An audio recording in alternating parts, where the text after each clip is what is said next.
Mes chers camarades, bien le bonjour, j'espère que ça roule, que vous soyez ici sur Twitch en direct ou même en rediffusion sur YouTube ou en podcast puisqu'on est absolument partout. Vous le savez, dans cette émission, eh bien, on reçoit des spécialistes qui viennent nous parler un petit peu de leur sujet. Et le sujet du jour, ma foi, moi il m'intéresse pas mal parce que comme beaucoup d'entre vous, eh bien j'ai des enfants. Et quand on est enfant, il y a divers moyens par lesquels on aborde l'histoire et un des principaux, c'est bien sûr les cours à l'école, mais c'est pas tout, hein. Il y a plein d'activités du quotidien qui peuvent avoir un rapport au passé, comme dans les œuvres de fiction, les livres, le cinéma, les jeux, que ce soit des jeux vidéo ou pas, mais aussi dans certains objets du quotidien, hein, pouvant aller jusqu'à l'étiquette de la barre de chocolat qu'on mange à 4 heures. Et tout ça, ça date pas d'hier. Alors pour en savoir plus, eh bien j'ai le plaisir de recevoir aujourd'hui Emmanuelle Fantin qui a beaucoup travaillé sur le sujet. Emmanuelle, elle est maîtresse de conférences à l'École des hautes études en sciences de l'information et de la communication de Sorbonne Université. Elle a écrit de nombreux livres et articles comme le livre dont Jean Baudrillard est le héros avec Camille Guéhen en 2023 ou encore Quand l'enfance rencontre l'histoire avec Julien Tassel en 2025. Et c'est de ça dont on va parler aujourd'hui.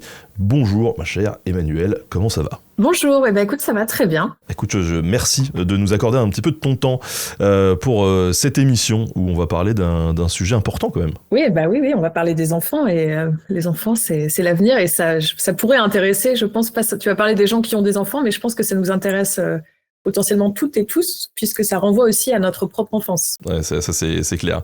Alors, donc toi, t'étais pas... souvent dans l'émission, on reçoit des cursus histoire, archéo et tout, mais c'est pas la première fois non plus qu'on reçoit quelqu'un qui sort de ton cursus, à savoir, qui relève plus de la communication et de l'information. Comment est-ce que t'en es arrivé là, en fait, aujourd'hui ? Oui, effectivement, c'est vrai que sur l'histoire, on entend beaucoup les historiens, mais il y a aussi... moi, je suis chercheuse en sciences humaines et il y a beaucoup de sciences humaines qui travaillent sur des productions historiques. Et alors moi, comment j'en suis arrivée là ? En fait, ma thèse était en sciences de l'information et de la communication, qui est un peu une discipline récente des sciences humaines et sociales, qui est au confluent de l'anthropologie, de la sémiologie, etc., dans laquelle on travaille beaucoup sur les médias. Et dans ma thèse, moi, j'avais travaillé sur l'instrumentalisation du passé dans la publicité. C'est-à-dire, en gros, comment est-ce que les discours marchands produisent du stéréotype historique et mémoriel, ou s'appuient sur ces stéréotypes pour vendre. Et donc, je touchais en fait aux questions qu'on aborde dans le livre dont on va parler aujourd'hui aussi, à savoir finalement à partir de quand est-ce que quand on fait référence au passé, on peut désigner ça comme étant de l'histoire. En fait, quelles sont ces frontières entre l'histoire, la mémoire, le passé ? Voilà. Sauf qu'à ce moment-là, je l'abordais plutôt vraiment sur les liens entre capitalisme et histoire, on va dire. Et puis après, voilà, j'ai travaillé sur d'autres éléments culturels au confluent de l'histoire. Par exemple, je me suis beaucoup spécialisée sur la nostalgie, qui est l'une des fictions. On peut considérer que c'est une forme de fiction historique, c'est pas juste un sentiment. Et on le voit bien en politique, ça aussi, c'est bien instrumentalisé. Et voilà, donc toutes ces recherches, elles avaient en commun cette question de travailler les liens entre l'histoire, mémoire, instrumentalisation, et puis les frontières de tout ça dans l'espace très banal du quotidien, donc que ce soit la publicité, les discours marchands, etc. En tout cas, pas du tout dans l'institution. Avant de commencer cet entretien et du coup de développer un petit peu le propos, je vous rappelle pour ceux qui nous suivent en direct ou en rediff qu'on a fait une émission il n'y a pas très longtemps avec Romain Vincent sur est-ce qu'on peut apprendre l'histoire avec les jeux vidéo notamment, et notamment en cours.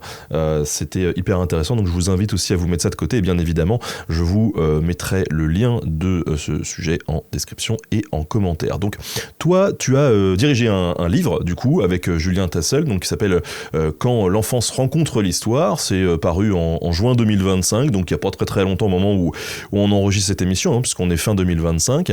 On va rentrer dans le détail par la suite quand même, mais est-ce que tu peux nous présenter cet ouvrage dans les grandes lignes ? Alors, dans les grandes lignes, il s'agit précisément de s'intéresser à la manière dont des loisirs et des divertissements très banals dans la quotidienneté du monde des enfants, à destination des enfants, utilisent l'histoire et le passé. Donc, ça peut être tout ce qu'ils peuvent trouver quand ils sortent de la salle de classe, c'est-à-dire des Playmobil, des jeux vidéo dont on parlait à l'instant, des jeux de plateau, mais même ça peut être dans des éléments commerciaux, parce que les marques sont très astucieuses pour trouver des éléments appétants pour les enfants. Et l'histoire fait partie, par exemple, notamment la préhistoire, certaines classes d'âge fait partie des choses qui peuvent être très appétantes et donner envie aux enfants d'acheter aussi. Donc, en fait, on étudie dans ce livre autant la question de la transmission de l'histoire, qu'est-ce qui reste de l'histoire là-dedans, on va en parler, et puis aussi, bien sûr, les dimensions matérielles, culturelles, idéologiques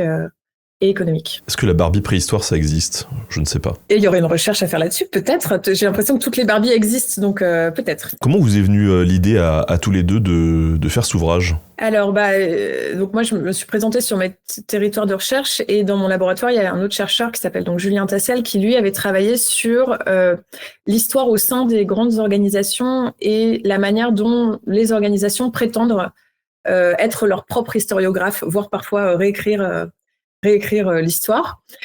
Donc, on avait en commun un peu cette idée de travailler la notion d'histoire en dehors de l'espace institutionnel, et on avait envie de travailler ensemble, et on s'était un peu étonnés tous les deux à la fois de l'omniprésence de l'histoire dans le monde des enfants, dans le monde imaginaire qu'on leur propose en fait, à travers les loisirs, les divertissements, les livres, etc. Et puis en même temps, on trouvait que, alors oui, c'est vrai qu'il y a pas mal de recherches sur les jeux vidéo, il y a quelques recherches éparses, mais il n'y avait pas vraiment d'ouvrages qui s'attelaient à travailler ces questions-là d'enfance et histoire. Et donc, c'est pour ça qu'on s'est lancé là-dedans. Et puis, il y avait un texte que j'aimerais bien citer, que je trouve vraiment magnifique, un texte de Roland Barthes qui s'appelle « Réflexion sur un manuel », dans lequel il réfléchit, alors lui, il parle de littérature, mais en gros, il réfléchit à la littérature une fois qu'on a quitté une fois qu'on a quitté le lycée.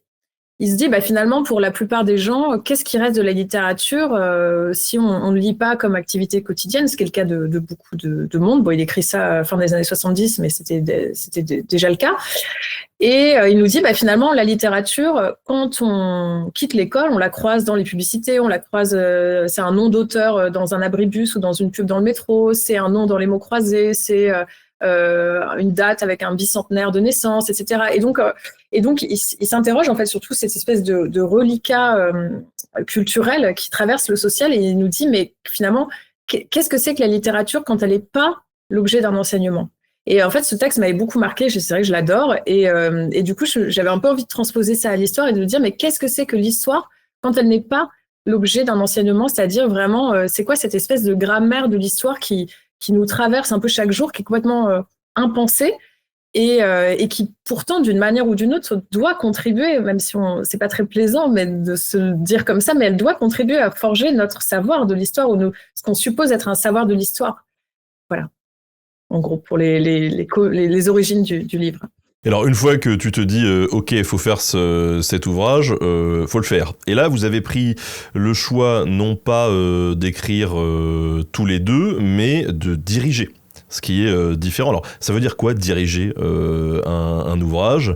Et comment est-ce que vous avez sélectionné les sujets et les auteurs ? Alors, avant de diriger l'ouvrage, on s'est dit, on va organiser un colloque. Donc, organiser des colloques, c'est vraiment une partie, ça constitue une partie importante de notre métier, c'est-à-dire vraiment la recherche, c'est des dynamiques collectives, des échanges, c'est ça qui est réjouissant.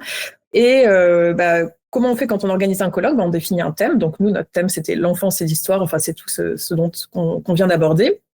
Et là, en fait, on invite, en quelque sorte, on rédige un texte qui invite la communauté scientifique à venir nous présenter leurs travaux. Donc, en gros, on invitait tous les experts ou des jeux vidéo, ou de la littérature pour enfants, ou des dynamiques, en lien avec ces questions, à venir présenter leurs travaux. Ensuite, il y a un comité de scientifiques qui se réunit, qu'on a constitué, et qui sélectionne les travaux des chercheurs. Et puis, on a organisé un grand colloque à la Sorbonne, qui est notre université, du coup, alors en 2021, ça avait été repoussé à cause du Covid. Et ce qui était important pour nous à ce moment-là, c'était vraiment, on avait deux choses qui étaient très importantes pour nous, c'était l'interdisciplinarité, c'est-à-dire de faire intervenir autant des chercheurs en littérature, qu'en infocom comme nous, comme en histoire de l'art, sciences de l'éducation, pour avoir des perspectives différentes différentes. On voulait aussi, et ça c'était un peu le hasard, mais on a réussi à avoir si possible un maximum de supports variés. C'est-à-dire c'est pas la même chose d'étudier les Lego ou un jeu de plateau ou un album BD pour la jeunesse. Mais pour autant, nous, on avait envie d'avoir un peu tout ça pour voir justement les croisements et les dynamiques qui peuvent être semblables en fonction des supports, etc.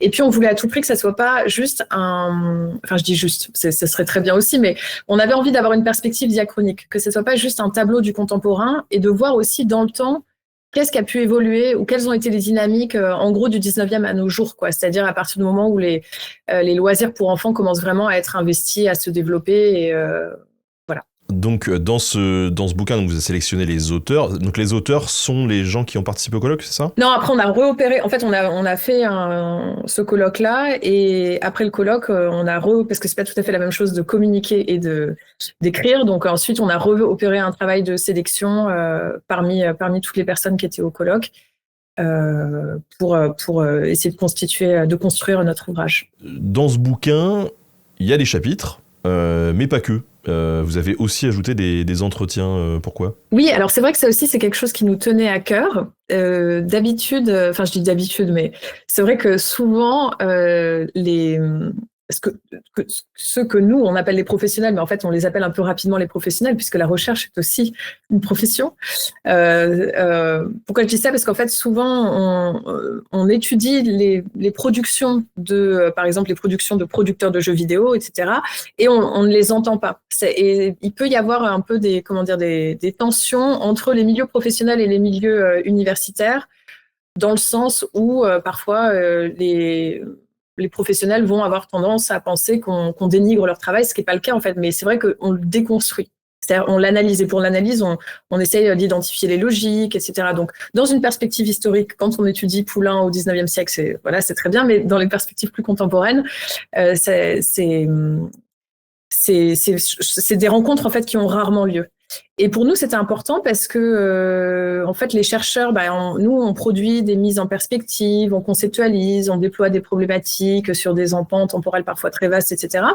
Mais en fait, les professionnels, on déduit leurs enjeux de leur travail et de ce qu'on peut analyser, mais c'est pas la même chose d'entendre, de prendre la mesure en fait des coulisses de ce que c'est que produire aujourd'hui de l'histoire sous forme ludique, en quelque sorte, ou sous forme patrimoniale, ou en tout cas sous une forme qui soit non scolaire, à destination des enfants. Et donc, on avait envie de leur laisser une place. Alors, évidemment, on ne pouvait pas leur laisser une place sous la forme d'un article scientifique, comme l'ont fait les autres auteurs. Et donc, on a fait des entretiens avec eux qui sont issus d'une table ronde, en fait, qui avait eu lieu au colloque. Oui, et puis au-delà de et ça va dans les deux sens, parce que si je peux apporter ma petite pierre aussi, alors pas spécifiquement sur le public enfant, mais en ayant travaillé avec des gens qui ont bossé sur Assassin's Creed, par exemple, sur le Origins, dans l'Égypte antique,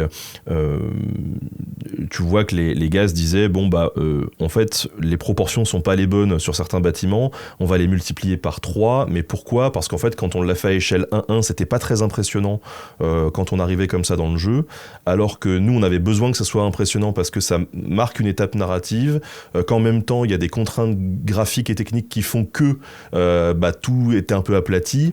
Ensuite il y a l'angle de la caméra, et puis un truc invoqué, c'était de dire mais à l'époque c'était déjà énorme. Quelqu'un qui traversait une partie du désert et qui arrivait devant ce truc devait se dire « Waouh, c'est énorme !» Et il fallait cet effet « Waouh, c'est énorme !» quand on arrivait dans le jeu. Et en fait, quand t'entends ce directeur artistique qui part avec son âme d'artiste, si tu veux, tu comprends beaucoup mieux ses choix qui, de la part d'un historien pur et dur spécialisé dans le bâti égyptien, peut avoir une réflexion de se dire ah ouais, alors là ils ont tout faux, mais pourquoi ils ont tout faux ? Et peut-être qu'il va avoir une autre réflexion sur pourquoi est-ce qu'il a trafiqué cette taille de bâtiment, en fait. Tu vois ce que je veux dire ? Ça va dans les deux sens. C'est un super exemple. Je trouve que c'est hyper malin de votre part d'ouvrir le dialogue comme ça, parce que en fait ça permet tout de suite de créer une cohérence qui lie à la fois, comme tu le dis, le pro et l'université, quoi. Et puis, non, mais j'adore l'exemple que tu cites. C'est un super exemple parce qu'on peut supposer que des chercheurs auraient même pensé que. Enfin, alors après, généralement, bon, quand on travaille sur ce type de production, j'imagine qu'on fait des entretiens qui sont. Voilà, on fait des entretiens, mais qui sont pas forcément montrés. C'est-à-dire qu'on les dévoile pas. Ils ont pas forcément la même forme. On les publie pas forcément dans les livres, mais généralement, voilà, je suppose qu'un historien qui aurait envie de travailler sur ce jeu-là et les représentations dans ce jeu-là ne crierait pas à l'anachronisme ou à l'erreur et irait chercher justement ces informations-là. Mais en tout cas, c'est vrai que ça donne un autre regard parce qu'en fait, les logiques ne sont pas les mêmes. C'est-à-dire que nous, on va l'étudier comme, je sais pas, par exemple, les albums jeunesse même sur la question de la Shoah. Nous, on va le prendre en tant que tel et en fait. Parler avec les éditeurs, c'est pas la même chose parce que l'édition est un marché, donc ça s'insère aussi là-dedans et c'est encore d'autres dynamiques qui sont intéressantes à prendre en compte. Et en fait, tout ça, c'est des matériaux de recherche en fait aussi qu'on a que en entrant en dialogue avec ceux que Le Goff appelait les médiateurs semi-professionnels de l'histoire, dont tu fais partie. Et qui sont très importants. Avant d'entrer dans le vif du sujet, parce que c'était bien quand même qu'on puisse introduire toute la démarche que tu as mis en place pour comprendre un petit peu où est-ce qu'on va, ce livre, il se concentre sur une période ou une ère géographique particulière. Tu disais que tu remontes un peu jusqu'au 19e siècle, mais du coup, quelles sont les limites aussi géographiques ? Il n'y a pas vraiment de limites géographiques, mais plutôt, je dirais, culturelles. Ou socioculturelle, c'est-à-dire globalement française ou francophone. Il y a quelques exceptions, mais l'idée, c'était quand même qu'il fallait que ça soit lié d'une manière ou d'une autre à l'histoire de la France, pas pour exclure, pas parce que les autres cas sont pas intéressants, mais parce que, et on va le voir, je pense, au cours de cet entretien, en fait, alors j'arrête pas de dire qu'on s'intéresse à ce qui est en dehors de l'école, mais on va voir qu'en fait, l'école est toujours systématiquement, quelles que soient les époques, le point de départ et l'horizon. C'est-à-dire qu'en fait, toutes ces productions qu'on va analyser qui se situent en dehors de l'école, en fait, elles nous disent quelque chose sur la vision de l'enseignement de l'histoire à l'école.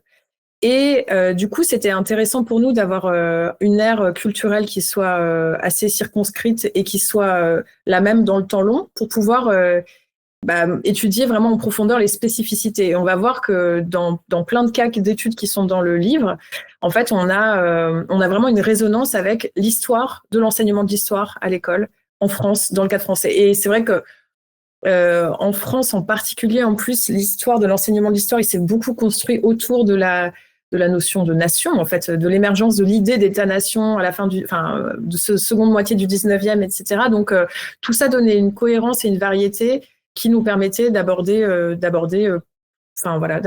plein de sujets avec des résonances selon aussi les époques, par exemple, et selon les lieux. Par exemple, on a un chapitre sur la manière dont des pays colonisés, donc par exemple Madagascar ou des îles colonisées, ont raconté leur propre histoire, et ça, c'est à travers des bandes dessinées, et ça nous donne des résonances par rapport à la manière dont la France métropolitaine ou l'histoire en France métropolitaine raconte ces histoires-là. Enfin, donc, voilà. D'où cette cohérence culturelle, quoi, on va dire. Allez, dernière question avant de rentrer dans le tas, parce que c'est une question importante que je pose à beaucoup de gens. C'est quoi l'histoire pour toi ? Parce que ça peut ouvrir sur plein de définitions. Alors, je pourrais jamais avoir, justement, pour avoir planché pendant toutes mes années de doctorat sur la question, je ne pourrais pas justement prétendre. Plus j'avance, moins je peux la définir. Et par contre, j'adore une des définitions, si tant est que ça soit une définition qu'en donne le grand historien Antoine Pro, qui parle en fait lui, il parle d'une indétermination relative qui serait, d'après lui, consubstantielle à l'histoire. En gros, il dit, il n'y a pas une histoire éternelle absolue dont les caractères traverseraient les vicissitudes du temps, etc. Il y a vraiment, pour lui, l'histoire, c'est des productions diverses que des contemporains d'une époque donnée s'accordent à considérer comme étant de l'histoire. Donc en fait, il part vraiment de la logique de production énonciative étant considérée comme de l'histoire ou pas de l'histoire. Qu'elle s'élabore en fait dans le langage, quoi, et dans le social. Et c'est plutôt cette idée-là de constellation discursive qui me plaît bien. Donc ça répond pas à ta question tout en y répondant. Mais c'est bien d'avoir effectivement le point de vue qui est de quelqu'un qui bosse dans justement les techniques de l'information et de la communication, parce que c'est vraiment une définition qu'on n'a pas forcément souvent. Donc c'est bien de la voir. Donc tu l'as dit, quand on parle enfance et histoire, souvent on pense à l'école tout de suite, mais dans le bouquin, vous constatez ce que vous appelez le poids du passé. Donc c'est dans le quotidien des enfants, hein, surtout je parle. Donc c'est quoi le poids du passé? Alors le poids du passé, j'ai envie d'inviter toutes les personnes qui nous regardent à faire cet exercice qui nous a bien amusés, qui est si vous avez un enfant dans votre voisinage, cousin ou même vos propres enfants, d'aller dans leur chambre avec le regard de l'historien. Ou si vous n'avez pas d'enfant, vous pouvez aussi aller dans un magasin de jouets, un grand magasin de jouets, ou même ouvrir les catalogues de jouets. Là, ça va être Noël, vous allez en avoir dans votre boîte aux lettres. Et le regarder avec cette perspective de dire, tiens, parmi tous les référents qu'on me propose dans ce catalogue de jouets, ou que je vois dans la chambre de mon fils, qu'est-ce qui ne se situe pas dans l'époque contemporaine? Qu'est-ce qui n'a rien à voir avec le monde contemporain? Et là, il y a de fortes chances pour que vous vous rendiez compte que finalement, il n'y a pas grand-chose, à part peut-être quelques livres. À part quelques livres, vous allez constater qu'il y a beaucoup de choses qui viennent d'un ailleurs. Et alors cet ailleurs, il se situe sur 2 plans. Ça peut être un ailleurs complètement, un monde imaginaire, l'imaginaire pur, un autre univers. Et puis ça peut être un univers, un ailleurs qui est temporel. Et c'est cet ailleurs temporel qui, bien souvent, la majorité du temps, se situe un petit peu dans le futur, mais c'est vrai que c'est assez rare quand même la science-fiction, la question du futur dans les productions pour enfants, c'est plutôt pour les adultes. Mais cet ailleurs, en fait, il est très souvent situé dans le passé. Alors un passé qui peut être très vaste, hein, ça peut aller de... on n'est pas remonté jusque-là, mais là, du coup, j'extrapole un petit peu, mais c'est vrai que cette appétence de l'ailleurs temporel pour les enfants, on la cultive nous-mêmes en tant que parents très tôt, c'est-à-dire que dès que les enfants naissent, on ne sait pas pourquoi les petits garçons, je dis les petits garçons parce que c'est ce qu'on trouve dans les magasins, hein, on leur suggère d'avoir des dinosaures partout. Enfin voilà, ça commence dès la naissance en fait, cet ailleurs. J'ai transmis ma collection de dinosaures. Naturellement. La question de la transmission intergénérationnelle aussi.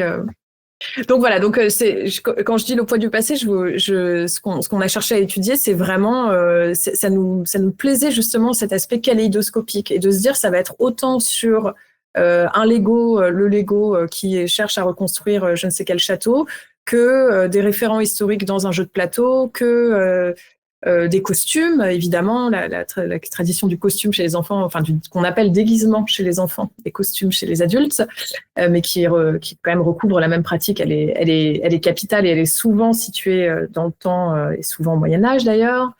Voilà, c'était un petit peu toutes ces questions-là qui nous animaient, et puis aussi des formes immatérielles, les comptines, les chansons. En tout cas, il y a fort à parier que pour tous ceux qui nous écoutent, si vous fouinez un peu dans vos albums d'enfance, vous allez retrouver des photos de vous affublés de déguisements de cow-boys, de pirates, d'indiens, de tous ces trucs-là. Voilà. On y est tous passés, je crois. Si je peux me permettre de rebondir sur l'exemple de cow-boys et des indiens, parce que je le trouve passionnant. Aujourd'hui, c'est moins bien vu, non? Alors, justement, en fait, c'est un exemple que je trouve passionnant pour montrer tout l'intérêt de ce sujet, de ces questions. C'est que alors, malheureusement, c'est pas un exemple qui est dans le livre. On n'a pas trouvé de personnes qui travaillaient là-dessus.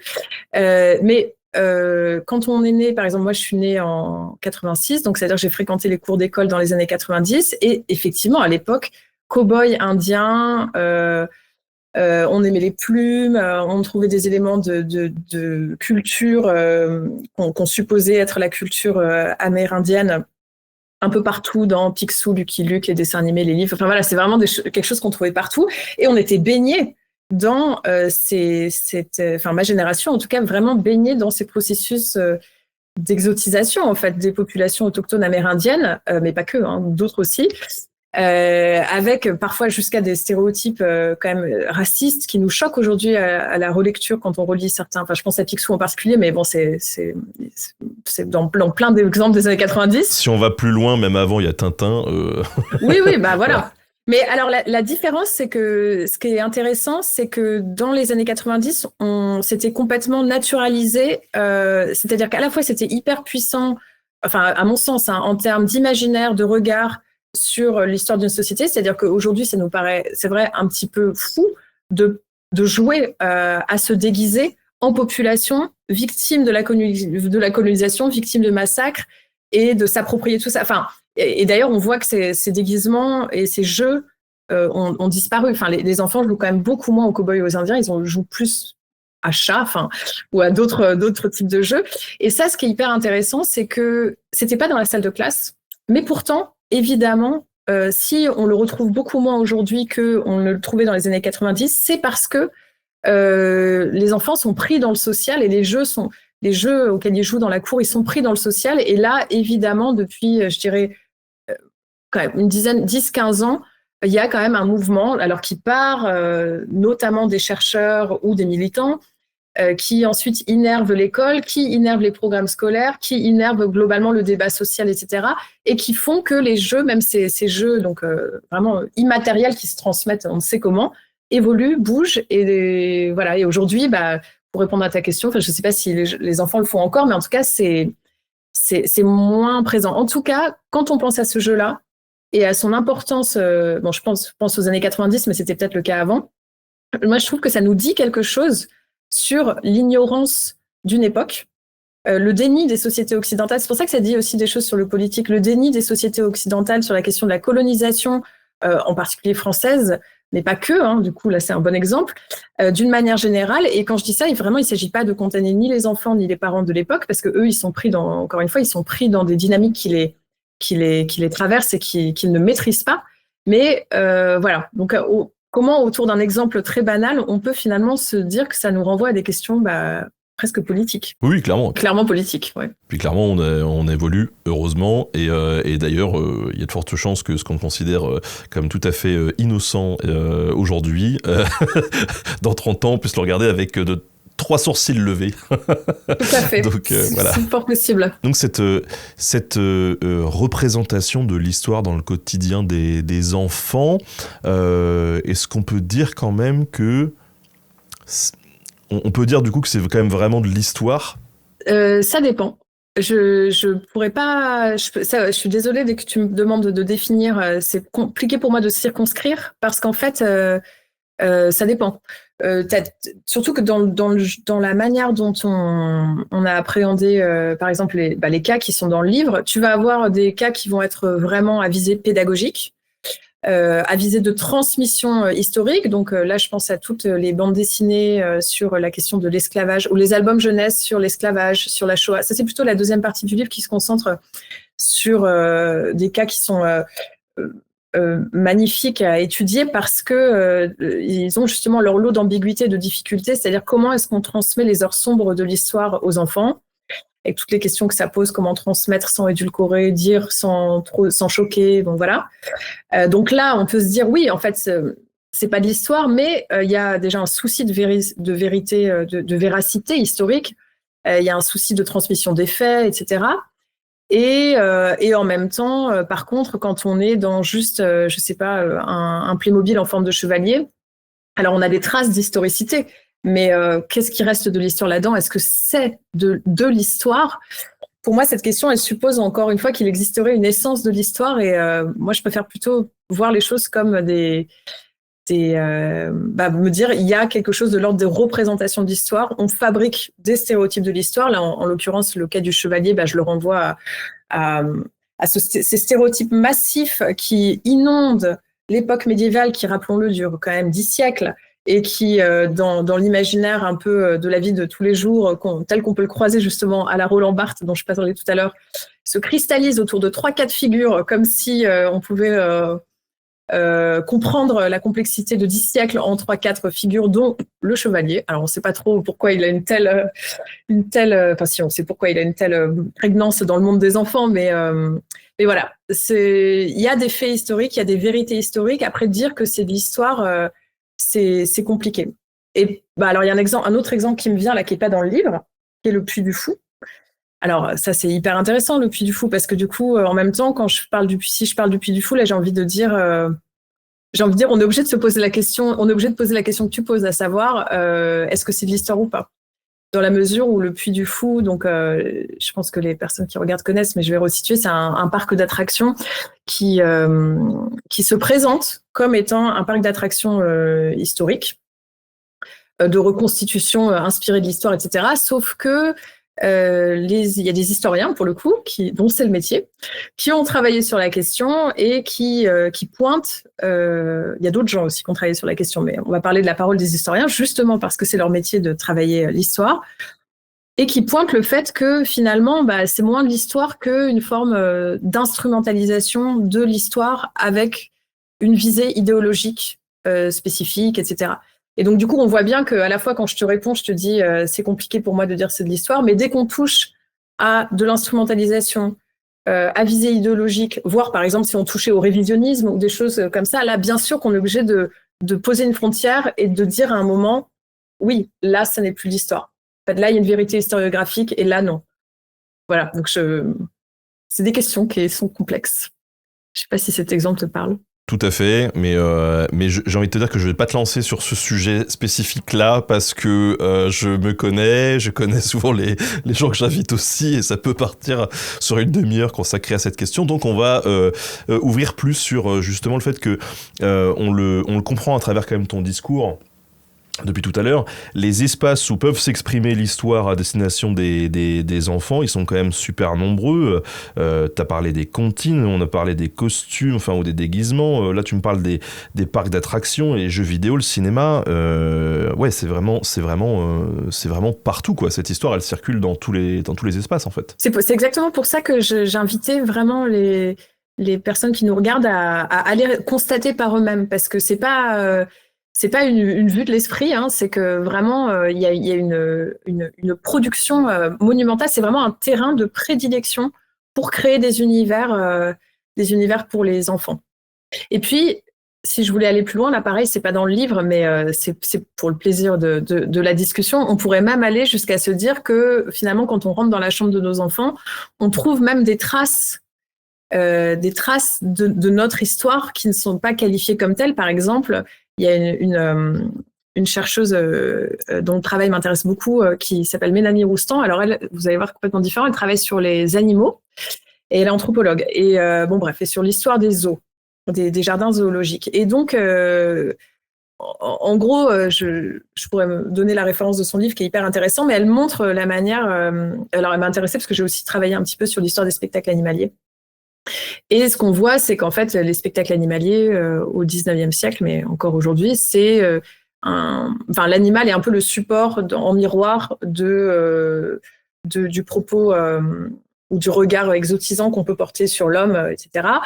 Et en fait, tout ça pour en arriver à la conclusion qui est que finalement, elle nous dit, mais après tout, pourquoi un petit enfant parisien ou marseillais ou de n'importe quelle ville de France a-t-il des girafes, des zèbres, qu'a-t-il besoin que son imaginaire de peluche soit nourri de tous ces animaux dits exotiques qui correspondent en aucun cas à une réalité d'animaux qui va de ce qu'on appelle son biotope, c'est-à-dire l'environnement géographique dans lequel il vit et dans lequel qui correspond aux animaux qu'il peut croiser. Et donc même ça qui peut paraître vraiment anecdotique, en fait, il ne s'agit pas de condamner encore une fois du tout les parents, hein, mais de dire rien que ça, en fait, c'est aussi des traces sédimentées. Alors là, vraiment sédimentées pour le coup, plus lointaines, mais d'une certaine histoire qui fait qu'aujourd'hui, on trouve ça complètement naturel d'être entouré de tous ces animaux qu'on ne croise pas en dehors des jardins zoologiques qui portent l'histoire de la colonisation. C'est vrai, j'y ai pas pensé. Je pars très loin. C'est les questions qui nous traversent en fait. Là, on va un petit peu plus loin parce que c'est vraiment sous forme, c'est sédimenté, mais c'est de se dire finalement, nous, on travaille beaucoup sur la culture matérielle et en fait, la culture matérielle charrie en elle même, et j'ai envie de dire à plus forte raison quand elle a l'air anecdotique et inintéressante, c'est-à-dire de se dire vraiment là, on est dans le banal. Rien n'est banal en fait, hein. Et ça, c'est vraiment ce que nous apprend la sémiologie et Roland Barthes, par exemple, dont je parlais tout à l'heure, c'est-à-dire que c'est vraiment une invitation à regarder le monde qui nous entoure comme un martien et se dire tiens, qu'est-ce qui fait qu'aujourd'hui on en est là, ou alors comme un homme du futur qui reviendrait dans le passé et qui observerait avec des yeux un petit peu plus distants Et si ce genre de thématique d'ailleurs vous intéresse, je vous invite à aller sur la chaîne YouTube Nota Bene, évidemment, ou en podcast si je l'ai rediffusé d'ici là, mais on vient de sortir un épisode sur les jouets vikings, justement, et vous verrez qu'on entame pas mal de réflexions là-dessus, et c'est assez rigolo de voir toutes les questions qu'on peut se poser quand on découvre ces jouets ou qu'on se pose des questionnements sur les pratiques de divertissement des enfants chez ces peuples du Nord, mais pas que. Alors, quand on a préparé cet entretien, tu nous as évoqué les savoirs ordinaires de l'histoire. C'est quoi ? En fait, c'était un peu la question qu'on se posait par rapport à l'histoire. Est-ce que c'est de l'histoire ? Est-ce que c'est pas de l'histoire ? On avait un peu ce sentiment que d'une manière ou d'une autre, enfin en l'occurrence de manière informelle, toutes ces productions qui manipulent l'histoire ou qui utilisent l'histoire, souvent parfois même à visée purement décorative, comme ça peut être le cas dans certains jeux de plateau où en fait on a un contexte historique du passé, on a une immersion, en fait il y a une vocation d'immersion et puis en fait il se passe pas grand chose de plus. Et ben malgré tout, parce qu'on mobilise des éléments esthétiques, des éléments culturels, des éléments de langage, des coutumes, enfin voilà, tout un tas d'éléments de référence, en fait, de balises qui nous viennent du passé, on contribue à construire ce qu'on peut appeler des savoirs ordinaires ou savoirs informels de l'histoire, qui sont bien souvent... alors ça m'intéresserait, cette histoire de jouets vikings, voir à quoi ils ressemblent et comment ça se traduit, mais voilà, qui sont qualifiés d'historiques et qui constituent une forme de savoir, bien qu'il s'agisse d'un savoir pour le coup vraiment réducteur et encore une fois souvent extrêmement stéréotypique. Est-ce qu'il y a un rôle important du jeu dans la transmission de l'histoire ? La question du jeu, elle est hyper intéressante parce qu'il n'y a rien de plus sérieux que le jeu. Alors qu'on s'imagine que le jeu, c'est un univers qui est très ludique. Et là, je renverrai pour les gens que ça intéresse évidemment à Roger Caillois qui a créé des ouvrages magnifiques sur le jeu et qui nous explique justement que le jeu, c'est sérieux. Pourquoi ? Parce que pour qu'il y ait jeu, déjà, il faut qu'il y ait des règles, qu'on s'y plie, il faut qu'il y ait un cadre, un scénario, voilà, et dès lors qu'à partir de là, bien sûr, on peut élaborer des théories et des stratégies, comme la triche étant, ou sortir du cadre du jeu étant une de ces stratégies. Mais en tout cas, voilà, le jeu, c'est très sérieux. Et pourtant, dans l'imaginaire de la parentalité, du coup aussi dans l'imaginaire des enfants et dans l'imaginaire pédagogique, hein, en gros, pour le dire un peu, pour scinder un peu grossièrement, comme s'ils évoluaient les uns indépendamment des autres alors qu'ils se croisent en permanence, on a cette idée qu'il y aurait d'un côté l'apprentissage qui peut être associé à l'idée de pénibilité et de l'autre le jeu qui lui par contre est associé à la pratique à l'idée de loisir et l'idée de plaisir. Voilà. Je schématise, mais en fait c'est souvent le cas. Et d'ailleurs, on entend souvent des parents dire « Ah bah c'est super parce que grâce à tel jeu, il s'est intéressé à... » ou alors grâce à telle bande dessinée, il s'est intéressé à telle période historique ou à telle chose que le parent estime être un savoir ou quelque chose à connaître ou voilà, pénétrer du coup le champ de l'apprentissage qui est vécu parfois ou souvent même comme étant parfaitement scindé ou décorrélé de la notion de jeu, ou en tout cas de la notion de plaisir.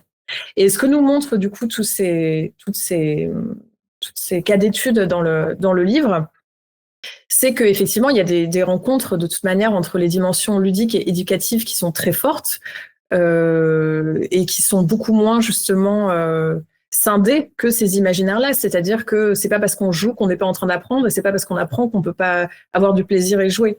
Après, c'est vrai que voilà, il y a cette appétence du jeu et du loisir qui nous fait croire que l'enjeu est ailleurs et qui amène une promesse de plaisir au premier plan et du coup voilà, la notion d'apprentissage n'est pas aussi ostensible au premier plan.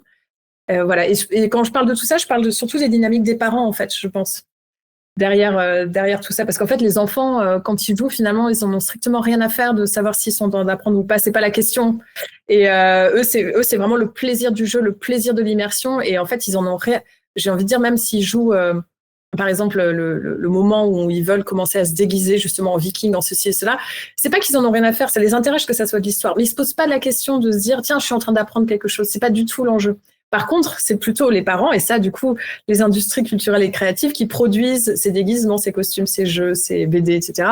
Eux, ils l'ont très bien compris et ils jouent un peu là-dessus sur cette dimension éducative des jeux. Alors, puisque depuis tout à l'heure, on définit de manière très générale, etc., tout ce dont on est en train de parler, je te propose de rentrer un peu dans le concret, avec un exemple qui, moi, va beaucoup me parler aussi, hein, puisque j'aime beaucoup ça.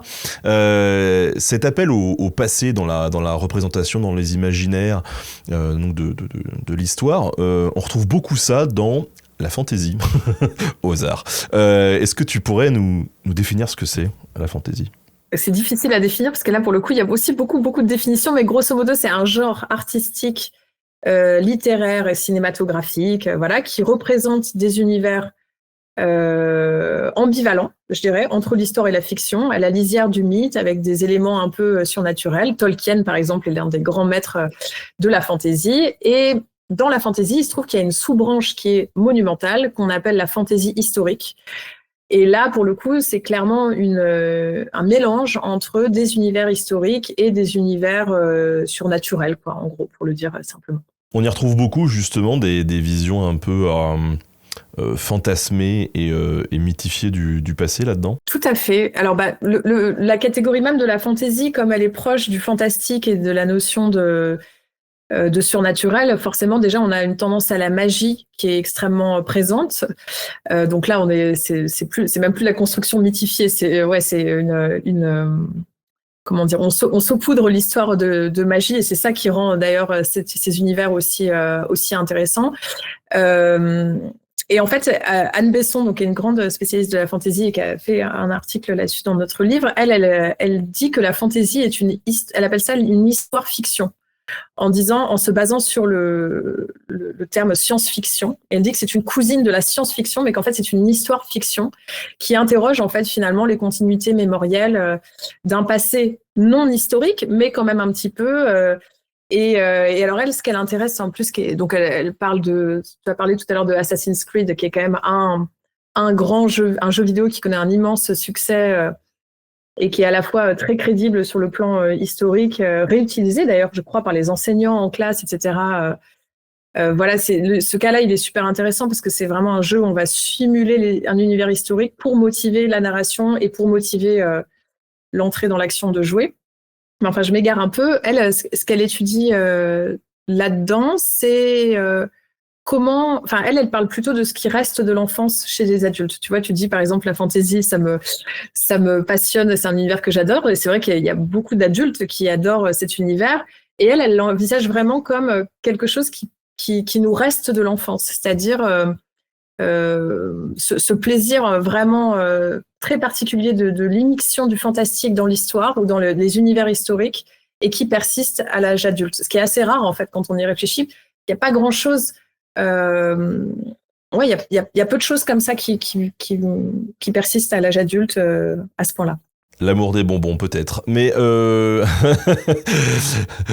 genre, en tout cas, de construction, d'utilisation un peu mythique, de ce lien à l'enfance, on retrouve tout ça aussi dans le jeu de rôle Grandeur Nature, non ? Est-ce que tu peux nous expliquer un peu ce que c'est ? Oui, alors le jeu de rôle Grandeur Nature, c'est aussi un exemple passionnant. Donc là, c'est des jeux dans lesquels on incarne des personnages fictifs, souvent inspirés du réel, avec En fait, il faut s'imaginer que c'est comme un jeu de plateau, sauf qu'en fait, il n'y a pas de plateau, il n'y a pas de petits personnages en plastique, les personnages, c'est vous. Donc, vous êtes déguisés, il y a des reconstitutions, parfois, il y a des décors qui sont vraiment extrêmement élaborés, et là, c'est vraiment le plaisir, comme quand on était enfant, de jouer de faire comme si, et de rejouer l'histoire. Sauf que tout ça est évidemment cadré, narrativisé, il y a des règles, il y a un scénario, enfin voilà, c'est pas une improvisation pure et totale.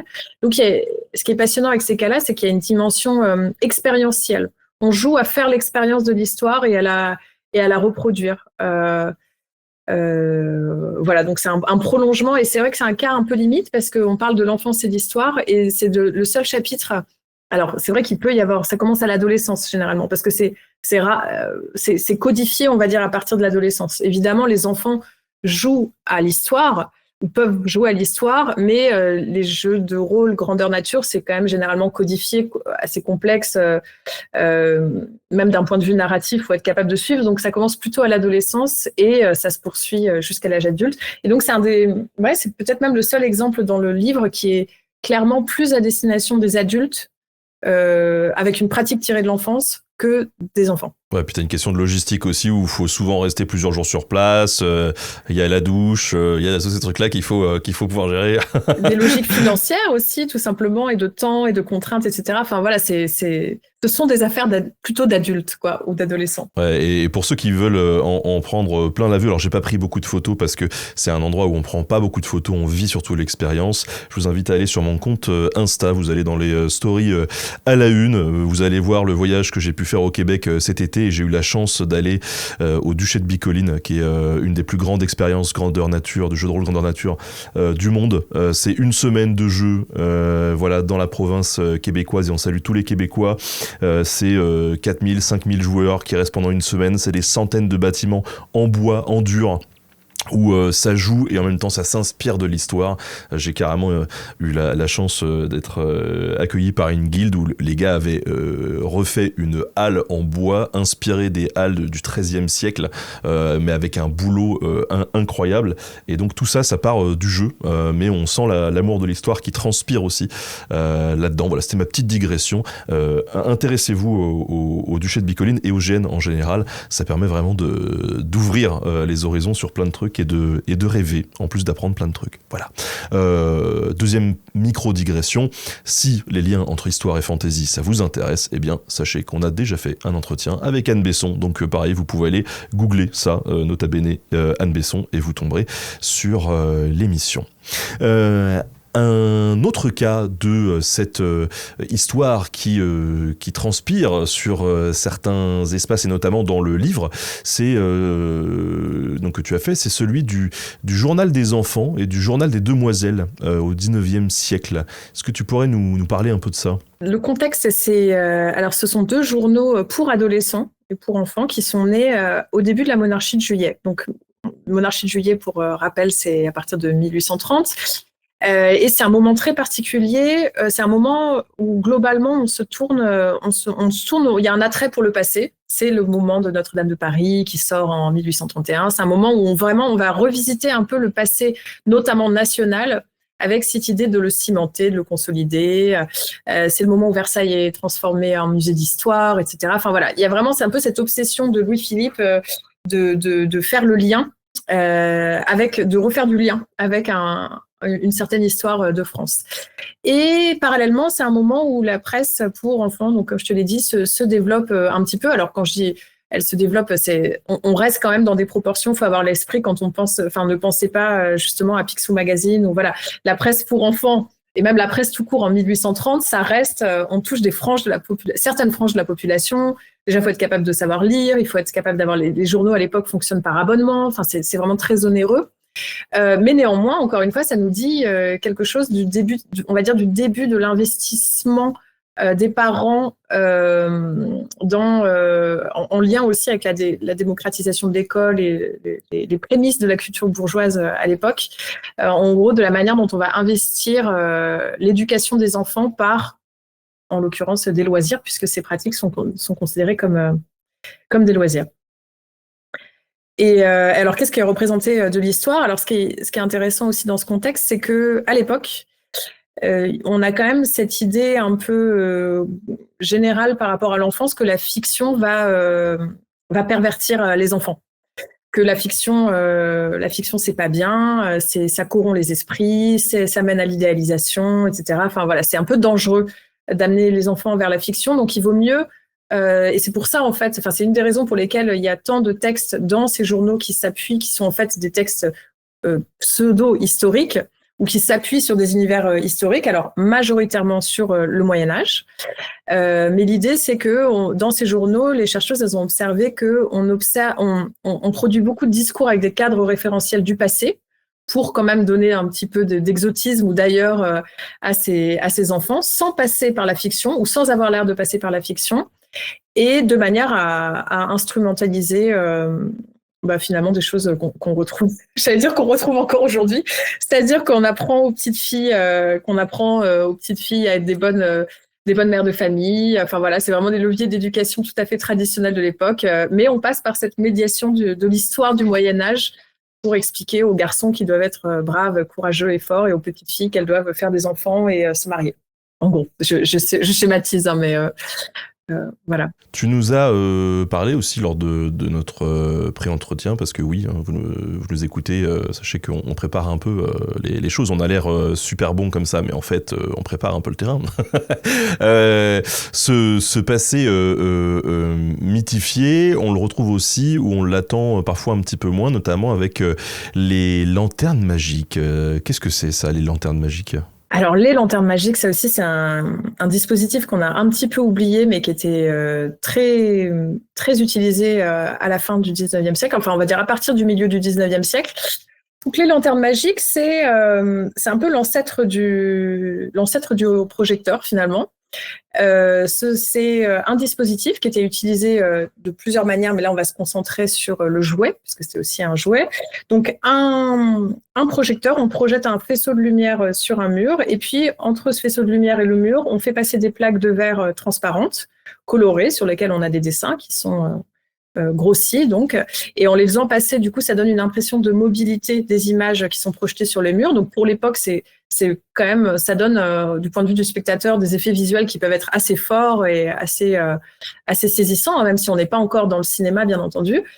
Et c'est des jouets qui vont être démocratisés, enfin qui vont se lancer à peu près vers 1840, mais qui vont être démocratisés un petit peu plus tard dans le siècle, et qui sont vraiment considérés comme du loisir. Encore une fois, il y a cette question de c'est une véritable attraction. Alors, je rappelle que quand même, à l'époque, il faut aussi, pour prendre la mesure de ce que peut représenter cette attraction chez des enfants de l'époque, il faut vraiment s'imaginer, c'est un monde sans Netflix, sans dessin animé, sans...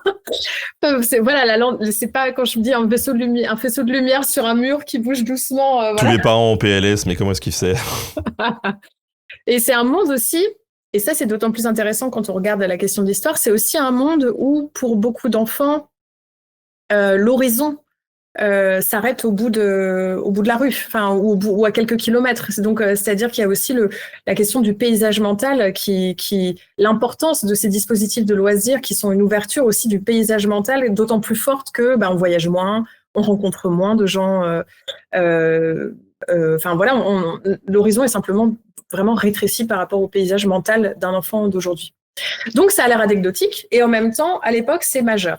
Et cette chercheuse qui est spécialisée sur les lanternes magiques, elle a trouvé, et c'est ça qui nous a intéressés, que dans ce loisir, parce que là on parle vraiment de loisir pour les enfants du 19e siècle, et en fait on trouve une place, encore une fois, hyper importante accordée à l'histoire. Alors elle catégorise comme ça, elle dit il y a l'histoire événementielle, on revient sur les grands événements, certaines grandes guerres, certains grands hommes, etc. Et puis aussi ce qu'elle appelle l'histoire géographique, puisque là, pour le coup, c'est une manière d'élargir les horizons, où on a, par exemple, dans le livre, elle reproduit une plaque de verre qui représente la Grande Muraille de Chine, des choses comme ça. Mais ce qui est compliqué, en fait, quand on travaille en tant qu'historien sur ces matériaux-là, pour le coup, c'est la question des sources. Parce qu'en fait, je ne sais pas si on pourra mettre à quoi ça ressemble un petit peu, peut-être... on pourra mettre des liens où je peux vous montrer. En fait, c'est vraiment des images qui sont fixes et qui n'ont pas de texte. Donc, vous vous doutez bien que le spectacle est reposé beaucoup sur la capacité oratoire et narrative de la personne qui faisait la projection. Et c'est là que c'est un petit peu plus compliqué parce qu'on a moins de traces, il y a plein de techniques différentes. Et par exemple, quand je vois qu'il y a des plaques de verre sur la guerre d'Italie ou la découverte de l'Amérique par Christophe Colomb, ce qui est intéressant, c'est évidemment le poids des images et de savoir qu'il y a un tel poids consacré à l'histoire dans cette pratique, encore une fois, de loisir. Mais en même temps, il faudrait aussi être... et ça, il y a des historiens qui sont spécialisés de la lanterne magique qui travaillent là-dessus, mais c'est hyper dur d'aller voir ce qui se racontait, en fait, précisément dans ces salles de projection de lanternes magiques, quoi. C'est-à-dire, par exemple, cette plaque où on voit Christophe Colomb, comment est-ce qu'on le racontait ? Et c'est là qu'on voit encore une fois les liens avec l'école, puisque évidemment, on suppose que les discours étaient un petit peu en miroir, en fait, de l'histoire, de l'enseignement de l'histoire de l'époque. Oui, et alors l'enseignement de l'histoire au 19e siècle, c'est quelque chose, peut-être que tu peux nous faire un petit récap très rapide là-dessus, mais c'est pas vraiment l'histoire qu'on enseigne aujourd'hui, quoi. Pas du tout, et d'ailleurs on le voit bien, ça on le voit très bien dans les vignettes Poulain aussi. En fait, c'est vraiment une histoire, faire un récap, mais vraiment minuscule, les débuts de l'enseignement de l'histoire et d'ailleurs de la constitution d'histoire en tant que discipline scientifique, universitaire, etc. C'est, on va dire, dernier tiers du 19e siècle.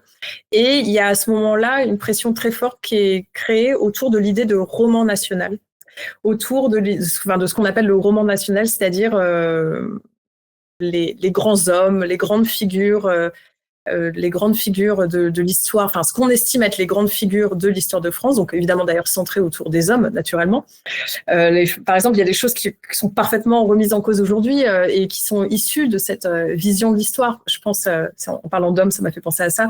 Je pense au fait qu'aujourd'hui, tout le monde sait que les favorites, enfin je dis tout le monde sait, on sait que les favorites des rois n'avaient pas juste un rôle d'accessoire, d'agrément, et qu'elles ont pu, dans l'histoire, à plus d'une reprise, jouer vraiment, véritablement des rôles stratégiques, politiques, enfin voilà, qu'elles étaient beaucoup plus que cette image lisse que les livres d'histoire ont contribué à nous donner. Bon, voilà, j'ai fait une petite digression sur la question des femmes, j'ai pas pu m'en empêcher.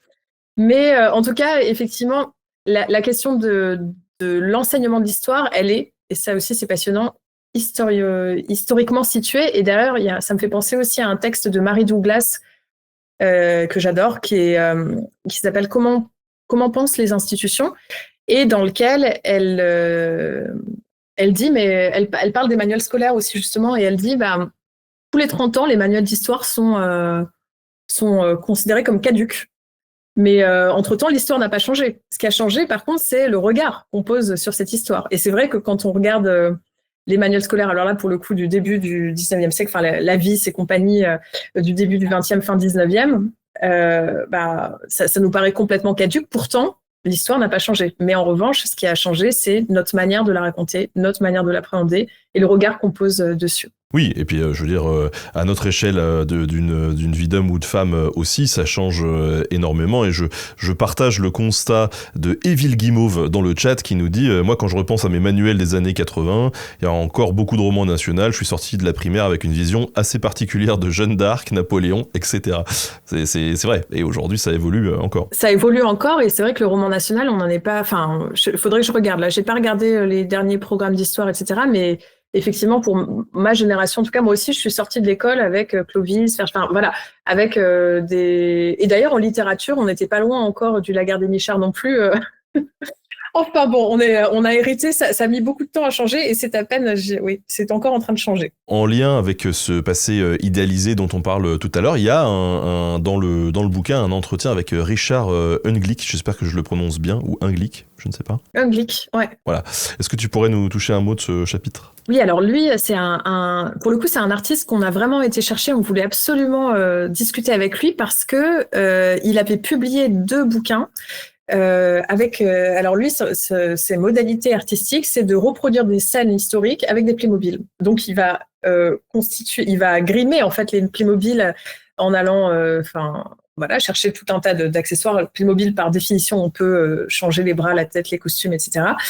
Et en fait, non seulement il a publié 2 livres là-dessus, mais il a été jusqu'à faire une expo au Musée des Invalides avec cette proposition artistique de faire de l'histoire avec les Playmobil. Alors oui, c'est amusant, on peut se dire oui, c'est intéressant parce que c'est une manière d'intéresser encore une fois les enfants à l'histoire, etc. Et puis ça paraît un peu incongru, justement, il y a une représentation de Napoléon en Playmobil, bon, c'est toujours un peu incongru, voilà. Et ce que j'ai trouvé hyper intéressant, c'est que nous, on se posait la question de son rapport à l'histoire, d'autant plus qu'il était au Musée des Invalides, donc on s'est dit, justement, comment est-ce qu'il a sélectionné les scènes ? On imaginait en fait un travail d'historien. Et lui nous a dit, non mais alors attendez, moi je n'ai aucun problème avec la légende, moi je suis artiste.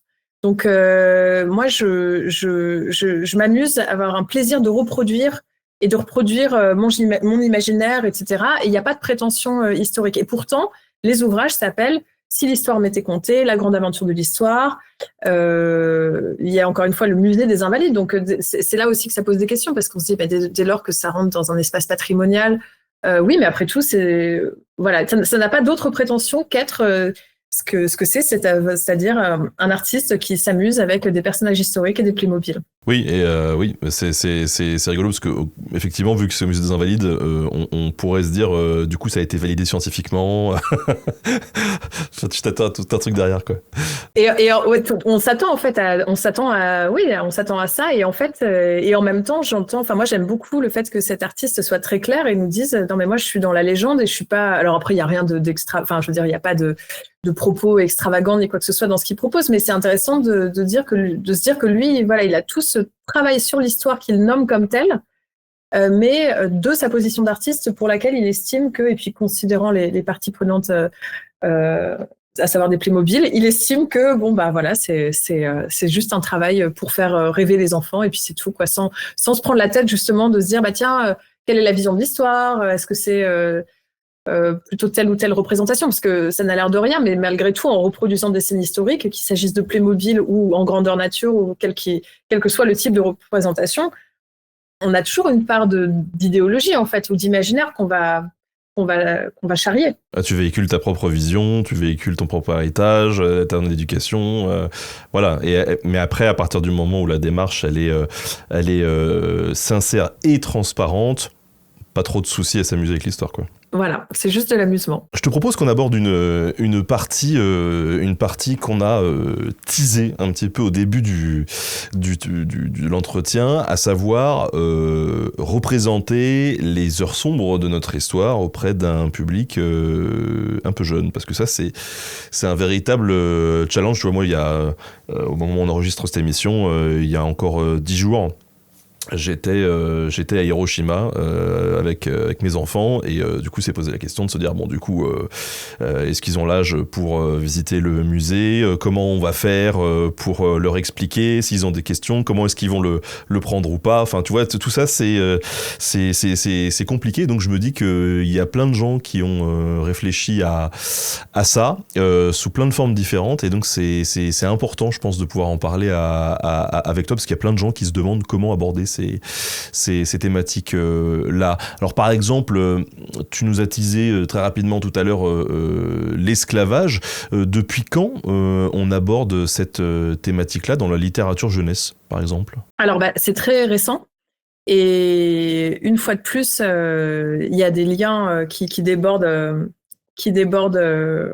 la cour d'école, j'allais dire, et la chambre de l'enfant, puisqu'il y a des liens très forts avec le politique. En fait, il y a eu la loi Taubira en 2001.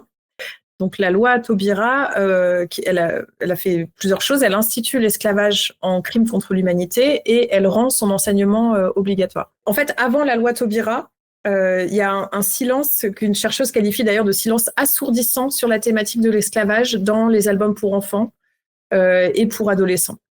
Sachant que là, et c'est là que la question du contexte géographique et culturel, elle est importante, puisque là, on parle des fictions en France, étant entendu que la France n'a pas connu d'esclavage sur son territoire métropolitain. Et si tu veux, en gros, si on refaisait la même étude aux États-Unis, ça serait un petit peu différent. Encore qu'il y a beaucoup d'albums sur l'esclavage qui sont traduits des États-Unis vers la France. Et malgré tout, bon voilà, l'esclavage, c'est assez récent. Mais c'est une thématique qui est vraiment abordée depuis, on va dire, une vingtaine d'années. Mais pour ce qui est le cas de la France, il y a eu par contre, à partir du moment, et c'est là qu'on voit le lien aussi, donc avec le politique et avec l'école, puisque je t'ai dit, la loi Taubira, il y a deux versants. Il y a un versant reconnaissance du crime contre l'humanité, et puis deuxième versant, c'est prescription de son enseignement à l'école. Et du coup, le troisième effet qui se coule, qu'on n'avait pas vu venir, c'est tout d'un coup, les éditeurs d'albums pour enfants se mettent à s'intéresser à cette thématique, peut-être en relais de l'école, comme souvent, ou pour approfondir, pour donner justement une autre épaisseur par la fiction, par les images. Et là, on commence à investir, et on a, à partir de ce moment-là, une production qui s'accroît. Sachant que sur cette... alors, c'est hyper compliqué, comme tu le disais, j'entends tout à fait cette visite d'Hiroshima par la complexité dans laquelle ça vous a mis. Pour ce qui est de l'esclavage, en fait, du coup, c'est dès lors qu'on aborde la question de la transmission des heures sombres de l'histoire, pour le dire comme ça, on est soumis à des injonctions paradoxales. C'est-à-dire que, par exemple, sur la question de l'esclavage, évidemment que quelqu'un qui va produire un album ou une BD sur la question va avoir un souci. Enfin, l'idée, ça va être de transmettre l'histoire des traites, l'histoire de l'esclavage, mais en même temps, ça induit des violences qui sont trop choquantes, en fait, trop atroces. Donc, on est obligé d'atténuer d'une certaine manière ou d'euphémiser ou de passer par tout un tas de procédés comme l'ellipse narrative ou ce genre de choses pour ne pas trop montrer ou tout montrer, bien qu'il s'agisse d'une réalité historique, parce que en fonction de l'âge de l'enfant, ça peut être des choses trop choquantes, mais même pas que à voir, choquantes à énoncer, quoi. Et la deuxième injonction paradoxale, c'est que là, pour le coup, il y a un enjeu d'éducation, de transmission historique, de transmission de savoir. Et en même temps, on est dans le registre, là, ce qu'étudie la chercheuse, c'est vraiment les livres, en fait. Les livres, les albums, les BD, enfin, ce qui est du coup, de l'ordre du divertissement. En fait, un livre est là pour, quand on a 10 ans et que notre mère nous achète un livre ou que la maîtresse veut qu'on prenne un livre, il y a quand même cet enjeu du divertissement, surtout qu'elle travaille sur des albums, donc avec des images, etc.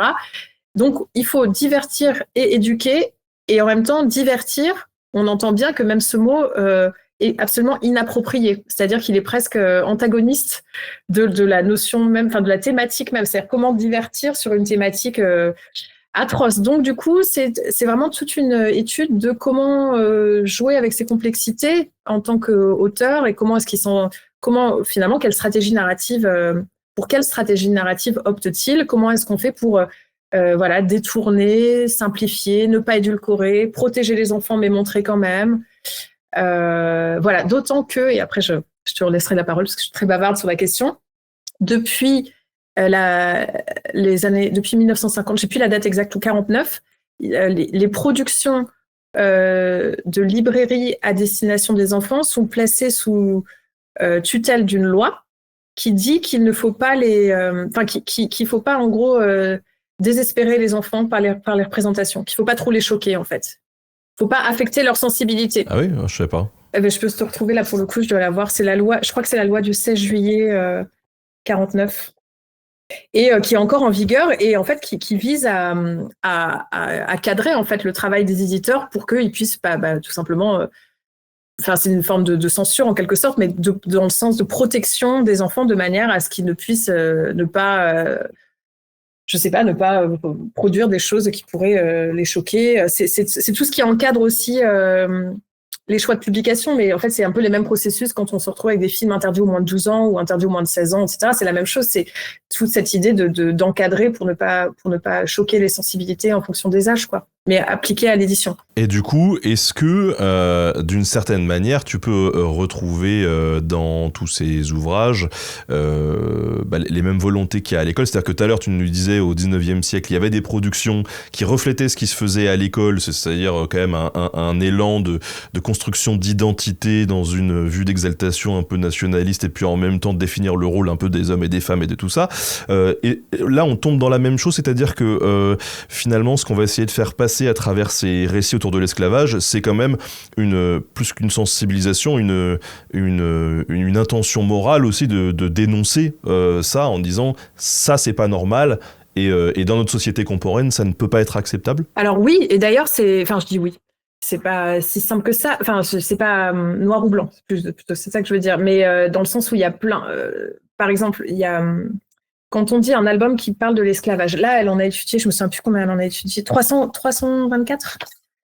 Non, 324 c'est la Shoah. J'ai plus le chiffre exact, mais elle en a étudié plein. Mais en gros, par exemple, quand on est dans un contexte français. Déjà, si la personne qui est représentée, est-ce que le personnage principal de l'histoire est un esclave ou n'est pas un esclave? Est-ce que c'est un descendant d'esclave ou est-ce que c'est... Ça peut être aussi, souvent on passe par... Et d'ailleurs pour les récits sur la Shoah aussi, c'est un peu la même question. On passe souvent par des médiations de récits interposés. C'est-à-dire que par exemple, il y a un enfant dans l'histoire à qui on raconte une histoire. Et ça crée des filtres supplémentaires. Mais du coup, c'est pas du tout la même chose parce que tu dis, est-ce que c'est le relais de l'école? Comment est-ce qu'on dénonce, etc.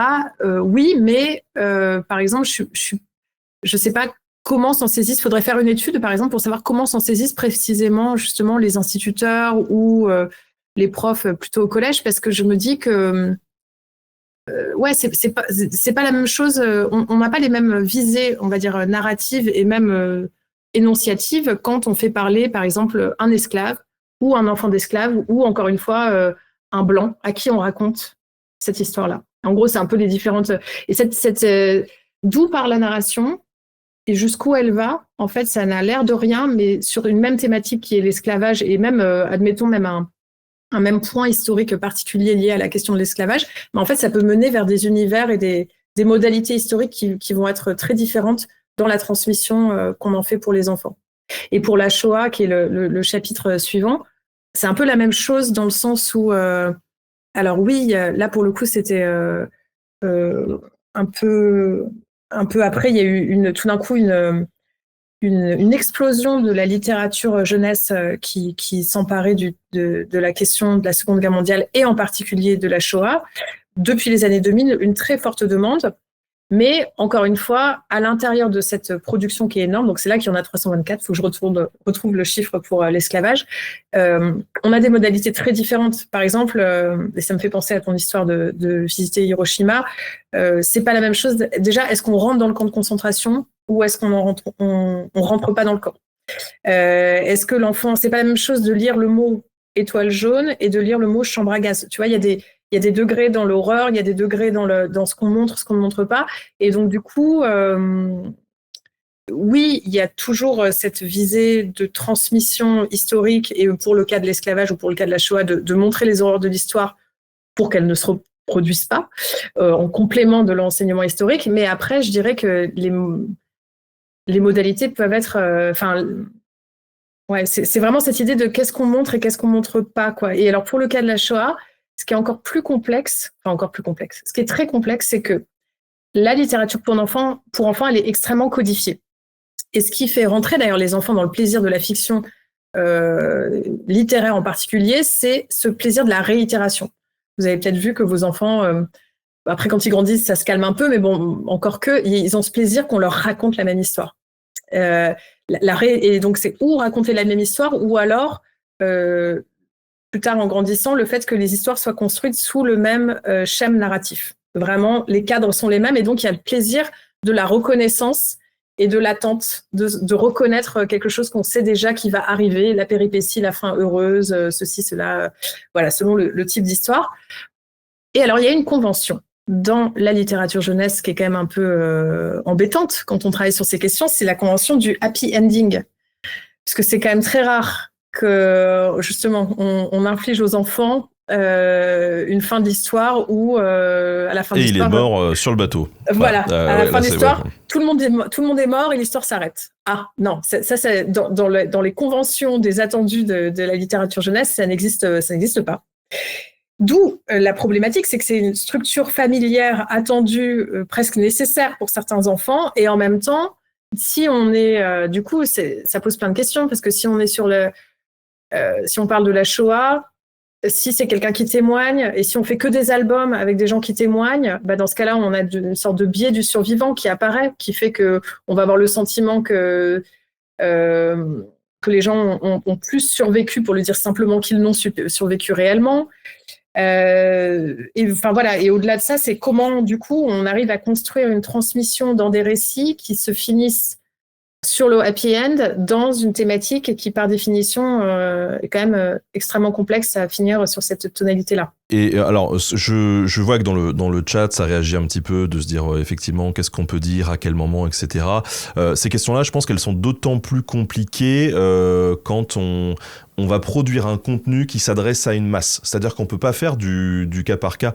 En fait, le truc, c'est que, à mon sens, peut-être que tu me corrigeras si je me trompe, mais je pense que la dimension de savoir à quel âge on peut dire quoi, c'est une question qui, c'est pas qu'on la pose mal, mais en fait, on est tous différents à un âge donné, quoi, avec des réceptions différentes. Donc là, je vois sur Hiroshima, par exemple, Ça a bien plus choqué mon aîné que ma fille qui est arrivée après pourtant, alors qu'ils sont relativement proches. Et donc c'est vraiment une question de ressenti de chaque personnalité, de tout ça. Donc compliqué de répondre à ça dans le chat. Et moi, mes deux scènes entre guillemets, justement au cas par cas avec les enfants, quand j'essaye d'aborder une thématique un peu compliquée. Il y a évidemment cette volonté d'édulcorer, enfin de passer certains détails un peu trop difficiles, mais c'est pas pour autant que moi je vais les occulter. C'est-à-dire que je vais présenter une partie des faits et ensuite je vais leur dire il y a d'autres choses qui se sont passées, qui sont plus terribles, mais on en reparlera plus tard. Donc il y a des choses qui existent, mais on en parlera plus tard quand tu seras prêt en fait. Il y a le fait de préparer un terrain en amont. Pour ne pas occulter ou justement arriver sur des biais comme ça où t'as forcément toujours des happy endings parce que t'as pas envie que tes enfants se tirent une balle à 12 ans quand tu leur racontes la Shoah, quoi, clairement. C'est sûr. Et en même temps, il y a des ouvrages, par exemple Moss, pour le citer, qui est de la BD extrêmement célèbre. Je me souviens pour le coup que ma prof d'histoire en troisième, donc ça doit être, on doit se situer autour des années 2000, nous avait fait l'utiliser en classe. On a dû faire des fiches de lecture. Enfin, je sais plus comment on l'avait utilisé, mais elle l'utilisait en fait comme support pédagogique qui venait nourrir. Alors c'est trop lointain pour que je m'en souvienne, hein, mais qui venait nourrir son cours. Et alors c'est pas exactement là pour le coup. C'est sur la même thématique de la Seconde Guerre mondiale, mais ça me fait penser aux Enfants de la Résistance aussi, qui est une grande BD à succès. On a un entretien justement avec le scénariste à la fin du livre. Et là, c'est intéressant parce que lui aussi, justement, il y a des liens qui se sont faits qui sont assez incroyables avec l'école, qui n'étaient pas du tout prévus au début quand il a sorti la BD. Et maintenant, il y a carrément une exposition, des carnets pédagogiques. Il a déployé tout un tas d'outils autour de cette BD à la demande du corps professoral qu'il a accueilli comme vraiment une médiation particulièrement chouette pour investir, en l'occurrence plutôt les adolescents, et les immerger dans la Seconde Guerre mondiale à travers cette fiction autour d'enfants, de petits enfants qui deviennent résistants. Elle est où cette expo ? C'est une expo itinérante en fait. Je crois que c'est une expo qu'il a créé une exposition que tu peux commander et ensuite tu peux l'imprimer ou je sais pas trop comment ça fonctionne et la redéployer dans des collèges ou dans des lycées. Il a créé en fait une exposition à partir de la bande dessinée. Ça et puis d'autres supports pédagogiques où vraiment du coup les enseignants s'appuient et c'est vrai qu'elle est, enfin pour l'avoir lu, elle est extrêmement bien faite cette BD. Je comprends qu'elle ait eu un tel succès. D'ailleurs, je pense qu'elle a eu un succès. C'est parti des adolescents, mais les adultes aussi l'ont lu avec plaisir. Et voilà. Bon, là pour le coup, par contre, lui, il a un travail historiographique qui est.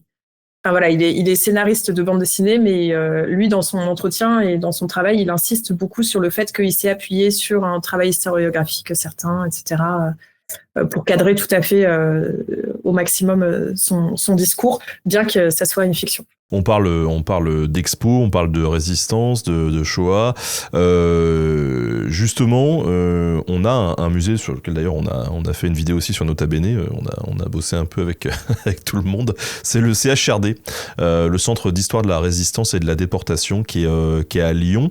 Comment ils en parlent de ces thématiques compliquées aux enfants? Alors ça, c'est aussi un cas qui est hyper intéressant puisque la directrice de ce centre d'histoire de la résistance et de la déportation nous a raconté que pendant très longtemps, c'est un musée qui était interdit aux enfants. C'est aussi le cas d'un autre musée de la résistance, enfin de la déportation. Alors je sais pas, mais c'était carrément écrit interdit aux moins de 10 ans. Et puis, donc le musée, il a été créé dans la fin des années 80 et ça a été ouvert aux enfants à peu près à partir de 2002, on va dire. Donc, en gros, une quinzaine d'années interdit aux enfants. Et puis, en gros, à partir de 2003 ou 2004, il y a eu une initiative qui s'appelle Parole d'étoile, dans laquelle l'idée, c'était d'avoir des recueils, de constituer des recueils, alors que ce n'était pas du tout une initiative du musée, mais qui était une initiative de France Inter à l'origine. Et puis, donc, c'était un recueil d'histoires, de témoignages d'enfants qui avaient été cachés pendant la Seconde Guerre mondiale. Et c'est à partir de ce moment-là que ça a démocratisé un peu plus globalement l'idée de s'intéresser au sort des enfants pendant la Seconde Guerre mondiale. Et donc, on a aussi fait en sorte de laisser petit à petit rentrer les enfants dans ce musée. Et donc là, l'enjeu, ça a été de se dire comment est-ce qu'on peut les intéresser à un musée d'histoire de la déportation. Et en fait, là, c'était vraiment le positionnement de ce centre d'histoire par rapport aux enfants, c'est vraiment faire rentrer les enfants dans l'histoire par la vie quotidienne. Donc, il y a des témoignages ou des reconstitutions. C'était quoi, en fait, vivre un enfant si tu avais eu, je sais pas, si tu avais eu 10 ans en 1942, ça aurait été quoi ta vie? C'était quoi aller au marché? C'était quoi le rationnement? C'était quoi la dimension du quotidien, en fait? Et c'est le fait de rentrer dans l'intime ils ont déployé, en fait, toute cette facette-là pour permettre aux enfants de rentrer dans le musée et de s'intéresser au musée. Et puis après, ils ont suivi aussi, évidemment, des modes de jeu qui fonctionnent très bien. Par exemple, à partir des années 2020, ils se sont mis à faire des escape games, des choses comme ça qui fonctionnent évidemment très bien. Et puis, elle nous a aussi raconté qu'ils avaient, peut-être pour les enfants un petit peu plus âgés, un peu adolescents, enfin plutôt adolescents, dans le style activité concrète du quotidien, mais là, c'est pas aller au marché, c'est plutôt différente. Ils ont, enfin voilà, pour aller plus loin que le livre d'histoire, en gros, de ce qu'ils peuvent avoir en classe, ils ont fait, par exemple, dans le cadre d'une exposition sur le débarquement, ils leur ont fait plier un parachute. Donc, c'est quoi plier concrètement, quand on vous dit, voilà, ils débarquent en parachute, ils font ci, ils font ça, qu'est-ce que c'est les modalités de cette action d'arriver en parachute ou d'être parachutiste, etc. Enfin voilà, ça peut être vraiment des activités très concrètes qui vont mettre les enfants, qui vont plonger les enfants dans cette histoire. Ouais, c'est super, et je pense que c'est valable aussi pour les adultes, hein. Tu vois, moi, un des trucs, je raconte souvent cette anecdote qui m'a marqué de manière concrète, c'est que j'ai vu un combat de Béour, hein. C'est des gars qui se fringuent en chevalier type 13e, 14e, et qui vont se taper sur la tronche dans des arènes d'hélice, tu vois. Donc ça a un côté historique, et en même temps, il y a des libertés qui sont prises aussi, mais bon, l'important, c'est que quand tu vas voir ce type de combat, les gars se tapent sur la tronche avec des épées et des haches, et au bout de 2 minutes, ils sont en eau, ils soufflent comme des bœufs, ils ont du mal à courir. Et là, en fait, en regardant ça, j'ai repassé tout le fil de tout ce que je pensais savoir sur genre la guerre médiévale et tous ces films que j'ai vus avec des centaines de personnes qui se battent pendant des heures et des heures jusqu'à la tombée du soleil. Et là, je me suis dit, mais en fait, c'est pas possible. Il y a une limite physique, tu vois, qui fait que j'y avais pas pensé, mais effectivement, au bout de 5 minutes, t'en peux plus, quoi. Donc, il y a pas de... Et ça a bouleversé vraiment totalement ma vision du combat médiéval, tu vois. Et c'était très concret, donc je me dis que plier un parachute, tout de suite, ça peut te plonger vraiment dedans et te faire poser plein de questions qui t'intéressent à l'histoire. Donc, c'est vraiment malin, cette approche qu'ils ont eue. C'est vrai que surtout que les reconstitutions de l'histoire ou la manière dont on appelle les enfants vers l'histoire, ça passe aussi beaucoup par la question du combat. Que ce soit un combat fictif pur autour d'un jeu de plateau ou un combat réel type on va se mettre en chevalier, on va se battre avec des épées, etc. Ou en viking ou autre. Et du coup, il y a ce grand fantasme qui est alimenté ensuite par les films, etc. Ce grand fantasme du combat. Et c'est vrai que c'est hyper dur de se rendre compte de ce que ça pouvait représenter réellement un combat. On est tellement imprégné de visions irréalistes de combat que quand on va, ne serait-ce que visiter sinon un musée et sous-peser ce que c'est qu'une armure et qu'est-ce que c'est que porter une armure, effectivement, ça renverse un peu, ça bouleverse même notre imaginaire, pour le coup. Je te propose maintenant, Emmanuel, si tu le veux bien, d'enchaîner avec les liens entre savoir historique et fiction, et sur cette histoire qui nous entoure un petit peu sans qu'on s'en rende compte. On l'a dit tout à l'heure, on a autour de nous, notamment, des objets du quotidien qui peuvent évoquer ou faire appel à l'histoire. C'est le cas, par exemple, de paquets de barres chocolatées Poulain entre le milieu du 19e siècle et la Première Guerre mondiale. Alors, est-ce que tu peux nous parler un petit peu de ça? Est-ce qu'on mangeait beaucoup de chocolat à l'époque Tout à fait. En fait, c'est une innovation commerciale, finalement, hyper astucieuse à l'époque, au moment où les enfants c'est le moment de l'invention du goûter, hein, finalement, qui nous paraît pas évident. Enfin, moi, ça me paraît évident de goûter, mais c'est vrai que ça aussi, ça a une historicité. Bref. Et donc, ce moment où, en fait, il y a eu vraiment la nécessité pour certaines marques de chocolat comme Poulain de se dire, mais il faut absolument qu'on associe les enfants à l'action de consommer du chocolat et de vouloir du chocolat et d'acheter du chocolat. Donc, encore une fois, on attrape les enfants pour qu'ensuite les adultes achètent. Et alors, comment est-ce qu'on les attrape, les enfants? Et c'est une modalité tout à fait classique qu'on retrouve encore aujourd'hui. Et ben, on les attrape par la collection. On en veut un, puis on en veut deux, puis on en veut trois. On veut le tout. On ne veut pas juste une image Pokémon. Non, on veut l'ensemble des images Pokémon. Et on le retrouve encore aujourd'hui avec les Monsieur et Madame. Bon, avec plein de. On veut tout le squelette du dinosaure qui est en vente une fois par semaine. Voilà, exactement. Et donc, cette modalité de la collection qui est vraiment une entrée dans la consommation pour les enfants, quand on crée des barres de chocolat, qu'est-ce qu'on fait? On ajoute quelque chose à collectionner dans la barre de chocolat. Et donc, ils ont eu cette idée qui était associée à une politique publicitaire hyper importante, de mettre des vignettes qui se présentaient un peu les ancêtres des cartes Pokémon, sauf qu'elles étaient en longueur, elles faisaient la taille de la barre de chocolat. Des vignettes avec des représentations avec l'idée, et c'est comme ça qu'ils le vendaient à l'époque, aussi pour avoir les parents, que c'était des images dites éducatives. Et vraiment, Poulain a construit son image de marque là-dessus, sur l'idée, non, mais en fait, on n'achète pas juste du chocolat, on va éduquer vos enfants. Regardez, en plus, c'est en couleur, on leur montre des belles choses de l'histoire, ils peuvent les collectionner, voilà. Sauf que, alors, c'est à la fois anecdotique parce que c'est le goûter, parce que c'est Poulain, parce que c'est des vignettes qui se collectionnent, voilà. Et en même temps, ça l'est pas du tout en termes de volume, puisque c'est entre la fin du 19e et jusqu'à la Première Guerre mondiale, c'est 120 millions de petites vignettes qui ont été produites et qui ont circulé juste pour Poulain. Sachant qu'après, il y a d'autres marques. Et d'ailleurs, dans le chapitre, il n'analyse pas que Poulain. C'est vrai que Poulain était la marque instigatrice et on a produit le plus. Mais en fait, toutes les marques, comme souvent, se sont alignées et ont décliné, ont fait un peu la même chose, de proposer des vignettes historiques à collectionner avec la barre de chocolat qu'il fallait acheter au goûter voilà, pendant 60 ans, 70 ans, etc. Et alors, qu'est-ce qu'on trouve Alors, il y avait aussi des mallettes pédagogiques qui étaient envoyées aux professeurs. Enfin, il y a eu vraiment tout un attirail d'avoir l'école, les parents et puis les enfants.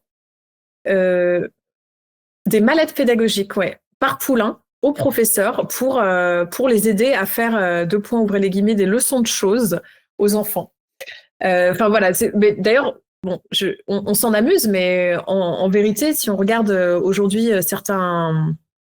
Alors, aujourd'hui, on ne parlerait pas de marque, on parlerait de lobby. Il y a certains lobbies qui sont tout à fait qui infiltrent les écoles d'une certaine manière, alors de manière moins indirecte, parce que les choses ne peuvent pas se faire de manière tout aussi frontale. Mais bon, bref, ne rentrons pas dans ce sujet, mais ce sont des pratiques, ces liens qui existent encore entre le commerce et l'infiltration de l'école, il existe encore. Hein. Mon mode Nota Benef s'est activé, je veux en savoir plus. Moi, ouais. Par exemple, j'ai travaillé un moment sur la question de la viande. Et c'est intéressant. Et il y avait Greenpeace notamment qui avait fait une très grosse enquête sur le lobby de la viande, la manière extrêmement subtile et subreptice, j'ai envie de dire, dont les lobbies de la viande intégraient l'école à travers des distributions de flyers, à travers tout un tas de pratiques. Il faudrait que comme le lait, ouais, comme le lait. Voilà, comme le lait. Donc voilà, c'est une enquête très sérieuse de Greenpeace qui a 3-4 ans sur laquelle je m'appuie. En particulier, et c'est vrai que pour le lait, il y a de temps en temps aussi des enquêtes là-dessus. Donc bon, c'est des pratiques qui nous paraissent lointaines, mais qui sont simplement modernisées et qui existent encore aujourd'hui. Et alors, ce qu'on retrouve du coup en termes historiques dans ces vignettes, c'est un peu la vision de l'histoire dont on parlait de l'époque. Donc c'est vraiment le roman français Les Grands Hommes. Il y a une surreprésentation des explorateurs, qui témoigne quand même de la fascination qu'on pouvait avoir pour l'idée enfin voilà, il y a vraiment une vision messianique du génie français, de la manière dont les Français de l'époque devaient, enfin je dis de l'époque, vous voyez, j'arrive même pas à situer cette époque tellement, en plus on n'est pas dans là pour le coup on n'est pas dans le réalisme historique, c'est pas trop la question, c'est vraiment l'appétence de cet imaginaire de la grandeur civilisatrice, la mission civilisatrice de la France.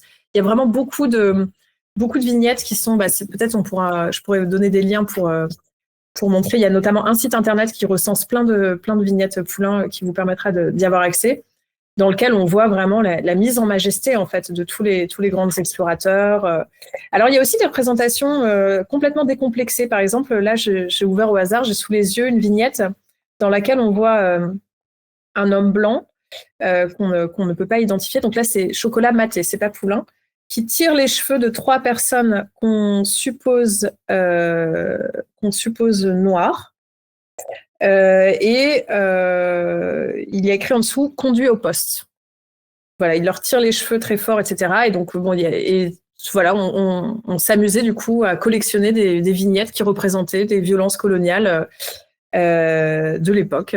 Voilà ce qu'on pouvait trouver dans ces vignettes Poulain. Donc, derrière l'anecdote de la barre de chocolat, c'est hyper intéressant de voir du coup, là pour le coup, vraiment les effets de propagande absolument monumentale qui ont pu être diffusés comme ça de manière massive auprès de tous les écoliers de ces époques. Alors, tu nous as évoqué aussi lors du pré-entretien que la Gazette du Sorcier, notamment on a des forums sur Internet qui utilisent ce genre de trucs aussi. Tu peux nous en parler ? Alors ça, c'est un cas qui est aussi encore un cas différent et encore, je trouve super intéressant. Donc c'est une chercheuse qui avait fait sa thèse sur l'univers d'Harry Potter, qui a travaillé là-dessus. Et alors là, en termes de rapport à l'histoire, c'est hyper intéressant parce que J.K. Rowling, quand on la questionne sur cet univers d'Harry Potter, qui est quand même un peu qui est un peu médiéval, fantasy, etc. Il y a quand même des élèves qui déambulent dans des tours, ils écrivent à l'encre et à la plume sur un parchemin, etc. Enfin voilà, je refais pas l'histoire qu'on connaît tous, mais le cadre narratif, mais voilà, il y a une atmosphère un peu inquiétante, c'est la magie, etc. Donc il y a plein d'éléments qui s'y réfèrent et en même temps, il y a une communauté de fans qui est monumentale et qui débat, qui discute, qui se retrouve pour tout un tas d'actions autour d'Harry Potter, mais vraiment monumentale. Et la Gazette du Sorcier, qui a l'air encore une fois anecdotique, occupe beaucoup de monde. Et il y a des débats sur ce que cette œuvre pourrait signifier et ce qui peut se passer dans Harry Potter ou pas. Et ce qui est intéressant, c'est que quand on questionne, dans des entretiens J.K. Rowling sur les origines historiques métaphoriques, peut-être de certains éléments d'Harry Potter, etc. Notamment, il y a beaucoup de débats liés au fait que ça serait, je parle du coup bien au conditionnel, une allégorie du nazisme et de la seconde. Enfin, certains épisodes seraient une allégorie du nazisme et de la Seconde Guerre mondiale. Et donc, ce qui est hyper intéressant, c'est qu'en fait, dans tous ces débats, finalement, dont personne ne peut avoir le dernier mot, puisqu'on attend le dernier mot de la part de l'autrice qui nous dise oui, c'était clairement une allégorie du nazisme ou non. Voilà, elle le dit de manière. Enfin non, elle le dit pas justement. En fait, ce qui va peser dans le débat, ça n'est pas la connaissance historiographique précise de l'histoire du nazisme et de la Seconde Guerre mondiale, c'est la connaissance de l'œuvre. Et donc en fait, c'est ce détour par la fiction qui va. L'enjeu finalement, c'est d'être plus spécialiste de l'œuvre, et quand tu es plus spécialiste de l'œuvre, ta parole est écoutée comme si tu étais finalement spécialiste d'histoire, alors qu'en fait non. Et donc ce qu'elle analyse en fait, c'est simplement ces débats, et dans la dynamique de ces débats, c'est la connaissance de l'univers de fiction qui devient la caution de légitimité de connaissances historiques, plus que l'apport de la connaissance historique. Et je trouve que c'est hyper intéressant parce que ça construit cette posture du fan sachant. Mais du coup, sachant quoi ? Parce que c'est le fan sachant qui connaît par cœur Harry Potter et qui l'a lu avec plus d'attention et d'acuité que n'importe qui. Est-il pour autant le plus fin historien ? Est-il pour autant plus apte à dire ou ne pas dire ce qui serait une référence à tel épisode du nazisme ? Voilà, donc c'est plutôt là pour le coup, c'est un chapitre qui est vraiment qui est encore une fois un peu différent, une manière encore, mais qui pour moi pose la question plus largement de tout ce qu'on va ce qu'on va présupposer être ou ne pas être de l'histoire, et comment est-ce qu'on va avoir ensuite des effets de légitimation de notre parole sur nos présuppositions de notre observation des œuvres culturelles qui nous entourent. Et quand on est dans les débats de fans, alors là, c'est encore plus intéressant. Et alors, je vais faire mon gros lourd parce que j'ai vraiment l'impression d'avoir fait 50 fois durant l'épisode. Mais si ça vous intéresse, vous tapez Nota Bene Harry Potter, dans votre moteur de recherche et vous aurez un épisode que j'ai fait là-dessus peut-être en 2016, un truc comme ça. Donc, je suis svelte, j'ai les cheveux longs, je suis jeune, plus rien à voir avec aujourd'hui. Mais en tout cas, l'épisode reste intéressant et on fait des parallèles justement avec la Seconde Guerre mondiale. On a évoqué les jeux tout à l'heure. Alors on a parlé très brièvement des jeux vidéo ou des jouets, voilà. Il y a des jeux de société historiques aussi. Il y en a plein. Alors il y a une très grande tradition de jeux de guerre. Pas forcément historique, mais en fait ça part de là. Hein. D'abord des jeux de guerre, guerre navale, etc. dès le XVIIIe siècle. Ensuite on a le premier jeu de guerre historique en toujours fin 19e, 1871. Alors, historique, mais en fait, il se réfère à une guerre qui a eu lieu 5 ans avant. Donc, bon, on est dans l'histoire contemporaine proche, mais l'histoire quand même. Et puis, le premier... ça, c'était le premier. Et puis, on va dire le premier qui a eu vraiment du succès, qui a entériné cette catégorie, qui ensuite est devenue une catégorie. Alors là encore, si vous allez dans les bars à jeux ou dans les magasins de jeux de société et que vous avez ce prisme de l'histoire, vous allez être... Il y a beaucoup trop de trucs. Ouais. Vous allez être ébahi par la quantité de jeux qui ont d'une manière ou d'une autre une référence ou un cadre narratif ou diégétique en lien avec la question du passé. Mais en tout cas, il y a ce fameux jeu Little Wars qui a été créé par Wells en 1915, qui a été vraiment le premier... plus célèbre, on va dire. Et alors, ce qui est compliqué avec la question du jeu de plateau, contrairement à l'histoire, alors quand on écrit une histoire dont on parlait tout à l'heure, le scénario, il est ce qu'il est, mais au moins, on statue sur le scénario avant de le commercialiser et d'en faire un album ou un livre ou un film, etc. Là, ce qui est hyper compliqué, c'est qu'il y a, oui, le décorum, les images qu'on va mettre sur le plateau, les cartes, les aventures qu'on va proposer, etc. Mais par contre, il y a quelque chose avec lequel on peut difficilement composer, enfin qui est plus compliqué, c'est la mécanique du jeu et l'aléa du jeu. C'est-à-dire qu'en fait, du coup, si le jeu se reproduit telle période historique où l'idée c'est de se faire la guerre entre deux nations, par exemple, mais qu'on sait que la vraie histoire, c'est que telle nation, la nation A gagné la guerre. Mais du coup, si on introduit de l'aléa dans le jeu, et que ça peut être l'une ou l'autre, quel sens y a-t-il ? Est-ce que c'est réécrire l'histoire ? Est-ce qu'on fait des uchronies ? Bon, ça pose toutes ces questions, en fait, les jeux de plateau, par rapport à la question de la transmission de l'histoire. Et alors, dans le livre, il y a un historien de l'art qui a travaillé sur un jeu en particulier qui s'appelle Prince de la Renaissance, qui date de 2003, et qui est un jeu, pour le coup, hyper intéressant, parce que là, l'auteur, je ne sais pas si tu connais ce jeu ou si tu as pu... jouer à ce jeu. Non. Bah écoute, il a l'air très intéressant en tout cas. Le créateur, il s'appelle Martin Wallace et c'est un créateur il a fait déjà des jeux sur la Révolution française et sur d'autres périodes historiques. Et lui, justement, ce créateur, il a la spécificité de travailler, d'essayer de transmettre quelque chose d'historique à propos du cadre narratif par la mécanique du jeu. Donc il s'est, j'allais dire, creusé la cervelle. Là, c'est un jeu qui se passe dans le cadre de la Renaissance en Italie, 5 grandes villes, etc. Et en gros, il s'est renseigné vraiment sur les liens de pouvoir et de vassalité entre les chefs de guerre et les chefs des grandes familles, etc. dans l'Italie de la Renaissance, pour pouvoir essayer d'appliquer dans la mécanique du jeu quelque chose qui nous dise de la manière dont ces relations se passaient à l'époque. Et en gros, c'est pas juste on joue à la bataille. Et c'est ça qui est hyper intéressant. Voilà, donc c'est un cas particulier, c'est pas le cas de tous les jeux historiques, parce que justement, ça pose toutes ces questions de, ok, bah si on transmet l'histoire dans un jeu de société, si c'est juste pour avoir un décorum, encore une fois, qu'est-ce qui reste de l'histoire ? C'est juste un accessoire narratif, c'est juste esthétisé, c'est pour le plaisir, mais qu'est-ce que ça nous en dit, quoi ? Et ben là, c'est intéressant de voir qu'en fait, on peut, dans les mécaniques du jeu, aller jusqu'à reproduire l'histoire, en quelque sorte. Dans les productions de savoir historique par la fiction, on a aussi une collection de bouquins qui s'appelle Quelle histoire ? Est-ce que tu peux nous en toucher deux mots ? Oui, alors Quelle histoire, ça nous intéressait d'avoir un entretien avec le créateur de cette maison d'édition. Donc, c'est des petits bouquins qui ressemblent... Alors là, encore une fois, comme je le disais, on est sur le principe de la collection. Ça invite à la collection de livres, c'est un peu le même format que les Monsieur et Madame, sauf que c'est centré sur un personnage historique. Et donc, c'est très court. Et en 10 tableaux, Enfin, ça, c'est pour la collection de base. Maintenant, c'est devenu une grosse maison. Donc là, ils ont fait des séries limitées, etc. Les 100 personnages, ceci, cela. Mais en gros, en 10 tableaux et avec un univers graphique, ça, c'est leur parti pris qui est très homogène et qui est toujours le même, quelle que soit la période historique, quel que soit le référent dont on parle. On balise un personnage, une époque,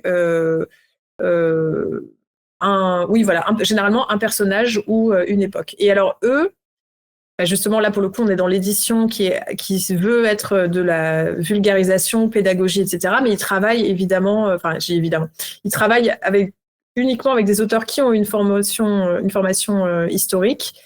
Et ce qui est intéressant, c'est qu'ils ont une très forte place, si vous allez voir ce qu'ils font, accordée aux femmes, qui sont quand même souvent les grandes absentes de l'histoire. Et c'est pour ça, quand on recherchait un peu des maisons d'édition qui nous intéressaient, on s'était dit, tiens, c'est intéressant cette maison d'édition.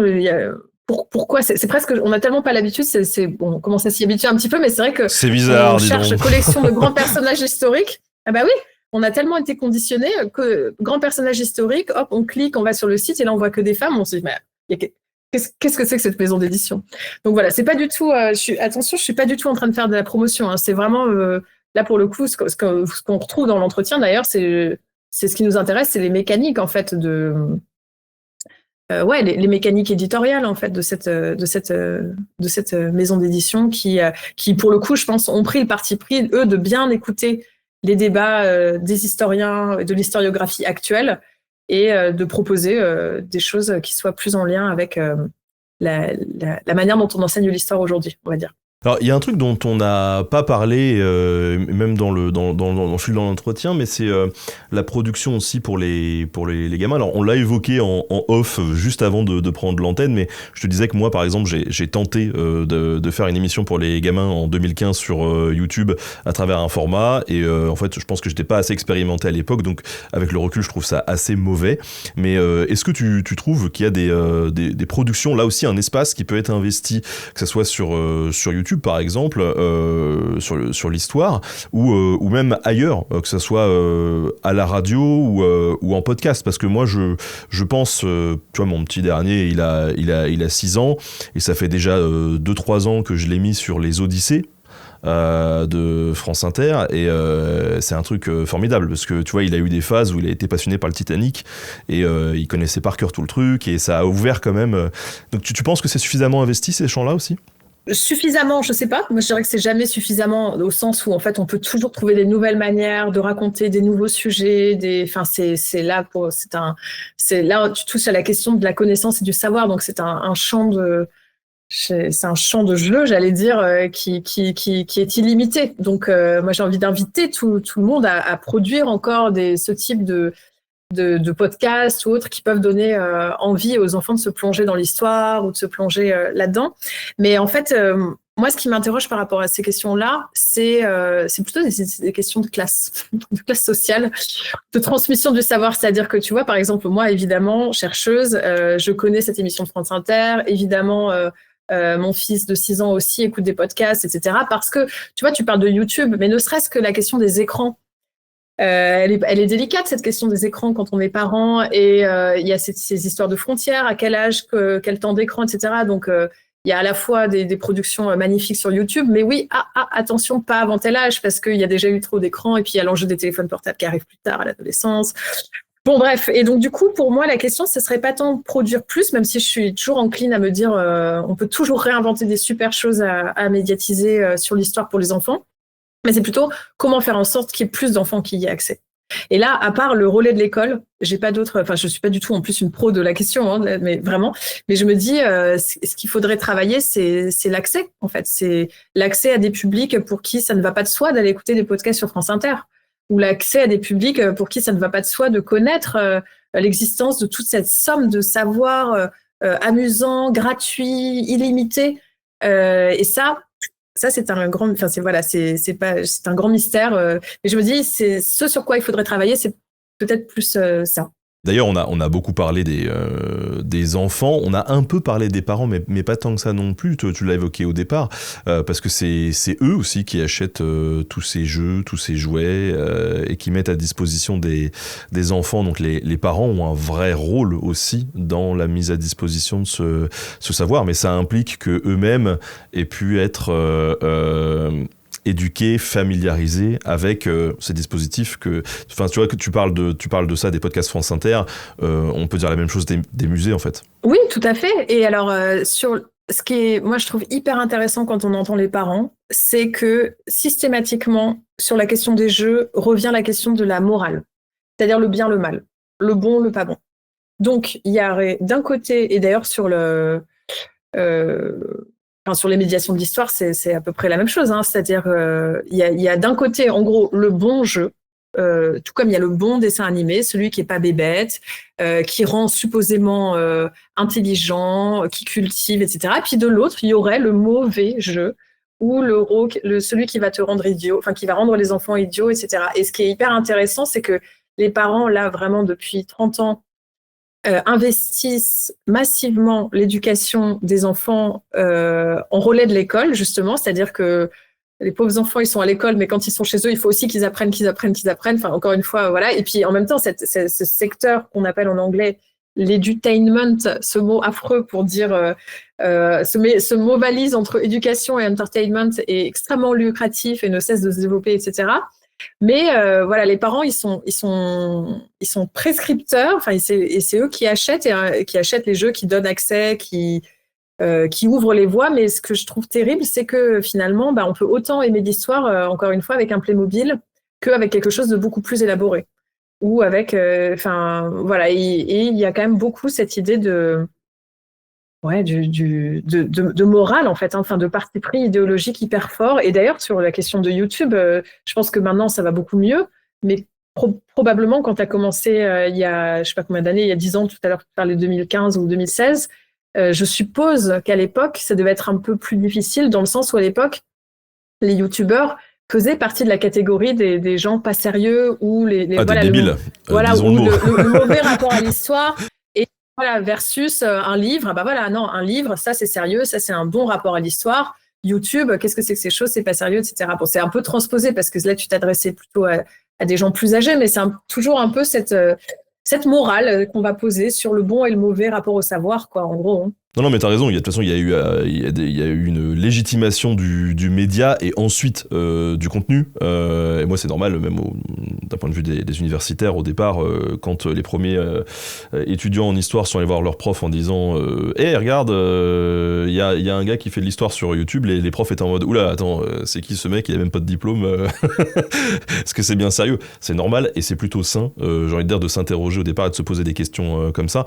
Maintenant, on le voit aujourd'hui, il y a des habitudes de consommation qu'on complètement changé, et moi les retours qu'on me fait, c'est que Nota Bene, c'est surtout c'est regardé aussi beaucoup en famille, au moment des repas le soir, ils débriefent après, enfin voilà, il y a des habitudes de consommation qui ont évolué aussi et qui se sont multipliées. Ouais, c'est assez drôle. On arrive à la fin de cet entretien. Est-ce que tu aurais des références bibliographiques ou autres, des documentaires, n'importe quoi, à proposer à tous ceux qui nous écoutent pour en savoir plus sur ce sujet ? Oui, alors j'ai 2 références et j'avais envie de mettre en avant des collectifs, puisque j'aime bien les collectifs de chercheurs, parce que c'est vrai qu'on nous met, tu vois, par exemple là je suis toute seule, mais en fait c'est un livre collectif, on a travaillé, j'ai co-dirigé avec Julien, et voilà, donc j'aime bien cette idée de faire de la recherche en collectif. Donc il y a 2 collectifs que je trouve passionnants et qui ont plein de ressources sur leur site internet. Le premier, c'est le collectif que tu connais peut-être, collectif de vigilance face aux usages publics de l'histoire. Oui, bien sûr. Ils ont eu quelques soucis dernièrement et d'ailleurs on les soutient contre tous ceux qui veulent les embêter. Voilà. Ouais. Là pour le coup ils font un travail vraiment remarquable, et si vous allez sur leur site internet, il y a plein de travaux justement sur la question de l'enseignement de l'histoire, de la fabrique scolaire de l'histoire, ou même plus globalement des usages publics de l'histoire. Alors c'est vrai qu'on parle peut-être un peu moins d'enfants, mais quand même si pour la question scolaire. Voilà. En tout cas, vous avez plein de ressources bibliographiques intéressantes en lien avec le sujet là-dessus. Et le second collectif, c'est l'Association française de recherche c'est un peu long, sur les livres et les objets culturels de l'enfance. Afrolos, c'est très très long, mais peu importe. Ils ont un blog qui s'appelle Le Magasin des enfants, dans lequel vous avez plein de travaux récents, de fiches de lecture, etc., de chercheurs qui travaillent justement sur tous ces petits objets dont on a parlé, les jeux de société, les jeux tout court, les déguisements, etc. Alors, c'est pas que dans une perspective historique, mais comme on l'a dit, l'histoire croise très souvent le chemin des enfants. Et voilà, donc là, vous avez plein de chercheurs de plein de disciplines différentes qui sont recensés et qui produisent des choses sur ces questions. Eh ben, trop bien, écoute, on mettra en tout cas le lien de ces deux recommandations directement dans la description et les commentaires des rediffs. Voilà. Est-ce que tu as des actus, des projets en cours là que tu peux nous teaser ou c'est secret défense? Non, moi j'adore teaser, donc je tease volontiers. Alors, j'ai pas mal de projets en cours, mais je vais parler de celui qui me tient le plus à cœur en ce moment. C'est un ouvrage qu'on va publier dans l'année prochaine. Donc, c'est pas pour tout de suite, mais il est en cours de rédaction sur la neige comme perte culturelle. C'est-à-dire qu'on sait que la neige disparaît de la planète. Si on est dans le cadre européen, la neige, clairement, en dépit de ce qu'on veut nous faire croire à coups de canon à neige, etc., la neige disparaît, mais voilà, nos enfants ne connaissent plus les bonhommes de neige qu'on a pu connaître justement dans notre enfance. C'est un truc de fou, c'est une discussion que j'ai régulièrement avec ma femme et mes enfants, c'est un truc de ouf. Ça touche, et en fait, ça touche tout le monde parce que c'est la première fois dans l'histoire de l'humanité qu'on perd un élément, ce que Descartes appelait les météores, c'est-à-dire on perd un élément, c'est comme si on perdait la pluie, en fait. C'est invraisemblable de se dire que la pluie se raréfie. Ça fait partie de notre vie, en fait. C'est invraisemblable de perdre un météore. Et donc, nous, ce qui nous intéresse, moi, je suis pas climatologue. Par contre, moi, ce qui m'intéresse, c'est de me dire, du coup, si on perd la neige, ce qui est incroyable, c'est qu'on perd notre culture parce que les films, encore une fois, les pratiques comme le bonhomme de neige, etc. Enfin, toute la culture est imprégnée de la météo et de cette météo de la neige. Et voilà, donc du coup, on travaille un peu sur cette perte culturelle qui constitue la perte de la neige aujourd'hui, ou sa raréfaction en tout cas. Voilà, comment est-ce que la neige disparaît?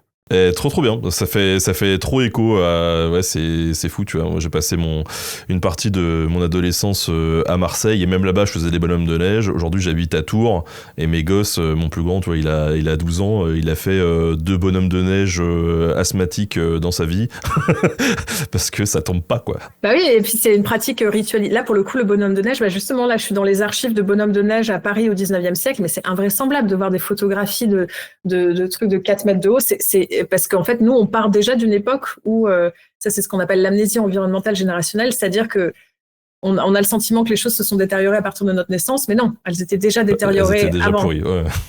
Voilà, bon, en tout cas, je travaille sur ces questions-là et à suivre l'année prochaine. Ok, sache au moins que tu as réussi ton teasing auprès d'une personne, voilà, je lève la main. Bon, bah écoute, merci encore du temps que tu nous as accordé aujourd'hui.